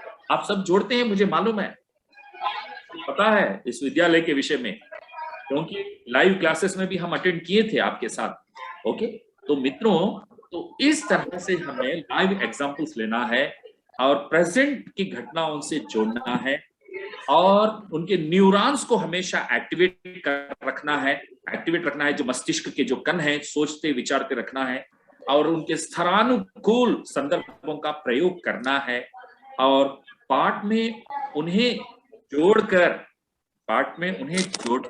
संदर्भ को प्रस्तुत करना है। अर्थात इस स्थिति में तुम होते तो क्या करते, क्या करना चाहिए, इस तरह हमें बताना चाहिए। मित्रों, ये गद्य और पद्य का क्या है, पद्य शिक्षण का मुख्य उद्देश्य सौंदर्यानुभूति। पद्य शिक्षण का मुख्य उद्देश्य क्या है, सौंदर्यानुभूति। वो कविता पढ़ के एक मधुर अनुभूति करें। हम पंछी उन्मुक्त गगन के, पिंजरबद्ध न रह पाए, तो वो एक अनुभव, एक अनुभूति, एक मनोरंजन सबसे पहले उसको मिले।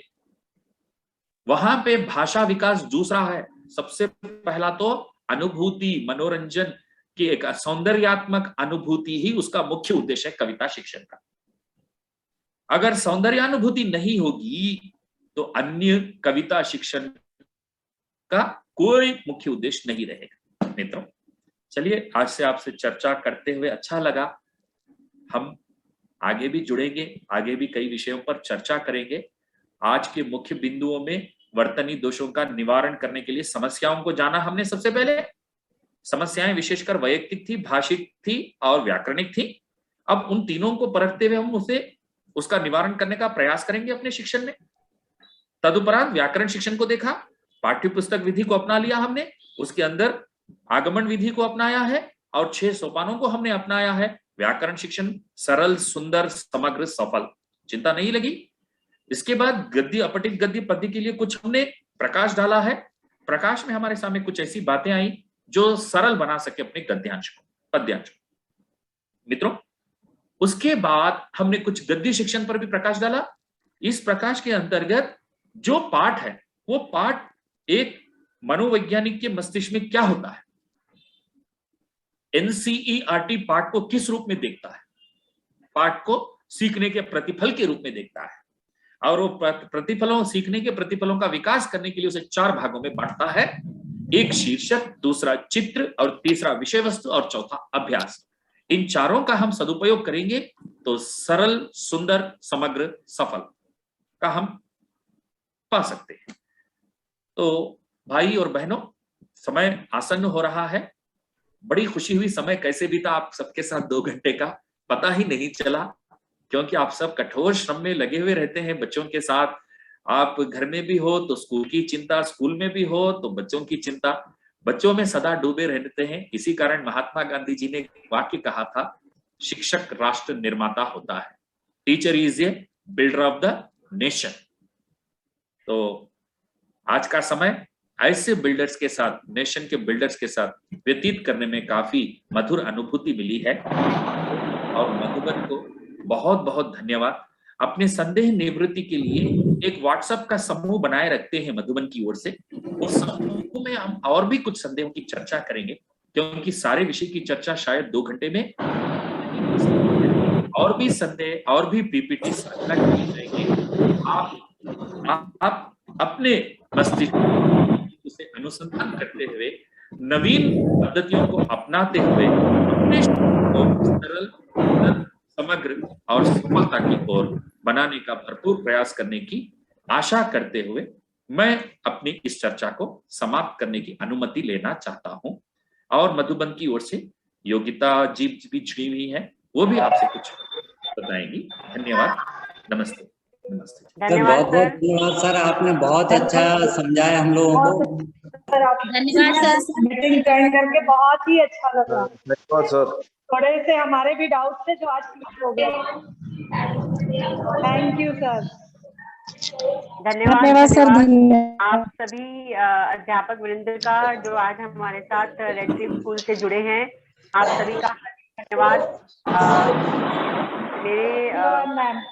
मैं कितनी बार और किस तरीके से हमारे साथ जुड़े प्रोफेसर साहब का धन्यवाद करूं, मुझे लगता है शब्द कम पड़ जाते हैं। शत नमन सर को, उन्होंने बहुत मूल्यवान समय में से अपना समय निकाला और समग्र रूप से, सरल रूप से आप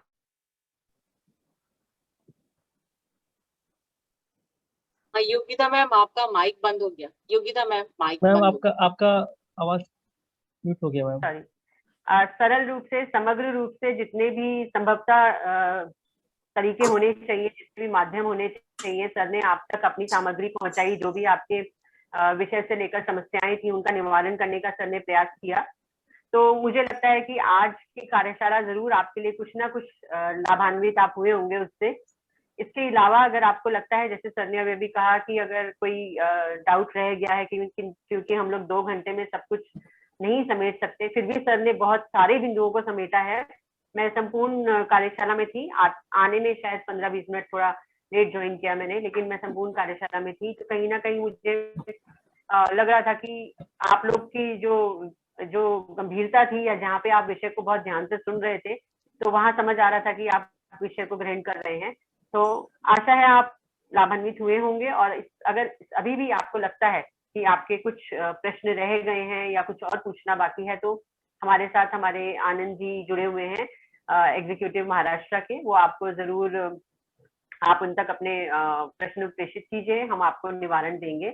और कुछ भी डाउट है, कुछ भी पूछना है, विषय संबंधित, हिंदी से संबंधित, वर्तनी से संबंधित कुछ दिमाग में है और कुछ समस्याएं हैं जो आप रोज जूझते हैं, तो आप कृपया हमारे तक पहुंचाइए। मधुबन की ओर से, हमारे सेल्स एग्जीक्यूटिव, हमारे सेल्स की तरफ से और संपूर्ण समूह की तरफ से आप सभी का हार्दिक हार्दिक हार्दिक धन्यवाद।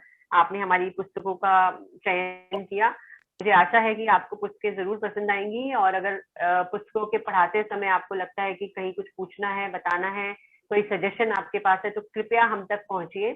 हम आपके सजेशंस को बहुत ध्यान पूर्वक सुनते हैं, समझते हैं, कंसिडर करते हैं, और जो सही होता है उसका निर्णय लेते हैं। तो आप कृपया अपने सुझावों को लगातार भेजते रहें, मेल के माध्यम से हमारे एग्जीक्यूटिव तक पहुंचाएं, वो हम तक डायरेक्ट पहुंचाते हैं। तो मैं मधुबन समूह, मधुबन एजुकेशनल ग्रुप की ओर से आप सभी का हार्दिक धन्यवाद देती हूँ। हमारे साथ जुड़ने के लिए और मधुबन ग्रुप समूह के साथ जुड़ने के लिए। धन्यवाद। धन्यवाद मैम। धन्यवाद, बहुत बहुत धन्यवाद मैम। धन्यवाद। धन्यवाद। आनंद सर थैंक यू, आपने अपना कैमरा एक बार भी ऑन नहीं किया सर, रिक्वेस्ट है प्लीज। धन्यवाद सर। आप भी एक बार कैमरा ऑन कर दीजिए। धन्यवाद ma'am. Thank you very much sir. Yes ma'am. मैंने मैंने अपना प्लीज कैमरा ऑन कीजिए। यस मैम, कैमरा ऑन है। आनंद मैम ऑन है, कैमरा ऑन है मैम। इनफैक्ट कि मैंने अपना नंबर और मैंने अपना ईमेल आईडी आप सभी के साथ शेयर किया हुआ। किसी का कोई भी फीडबैक हो मुझ तक बिल्कुल व्हाट्सअप कीजिए, मुझे कॉल कीजिए, मुझे कोई परेशानी नहीं होगी। और आपका जो भी क्वेश्चन है सर तक मैं बिल्कुल लेकर जाऊंगा। और अपना हिंदी का जो समूह है उसमें बराबर आप लोग जुड़े रहिए और अपना चीजों का योगदान कीजिए, अपने सब्जेक्ट का उसमें योगदान कीजिए। थैंक यू सर हमारा कॉल रिसीव करने के लिए। Thanks ma'am. Thank you so much sir. Bye sir. Thanks ma'am. In fact मैं मंजुला मैम और चंद्रिका मैम को बहुत बहुत धन्यवाद देना चाहता हूँ कि जिन्होंने ये सारी चीजों को बहुत कम समय में हमारे लिए अपने टीचर्स के लिए ऑर्गेनाइज कराया है। तो मैं मंजुला मैम और चंद्रिका मैम उन दोनों का बहुत बहुत आभार हूँ। और थैंक्स टू मतीन सर जिन्होंने अपना ये 2 घंटे का समय हमें दिया, वो भी अपने को लगता है बहुत ही कम था, क्योंकि हमारे टीचर्स का और डिमांड है कि सर और भी इस चीजों को और भी विस्तृत से और भी समय हमें दें। तो मतीन सर बहुत बहुत धन्यवाद आपका कि आपने अपना समय निकाला। और Yogita ma'am thank you so much, आपने भी इस कार्यशाला में जुड़े रहे ma'am, thank you so much.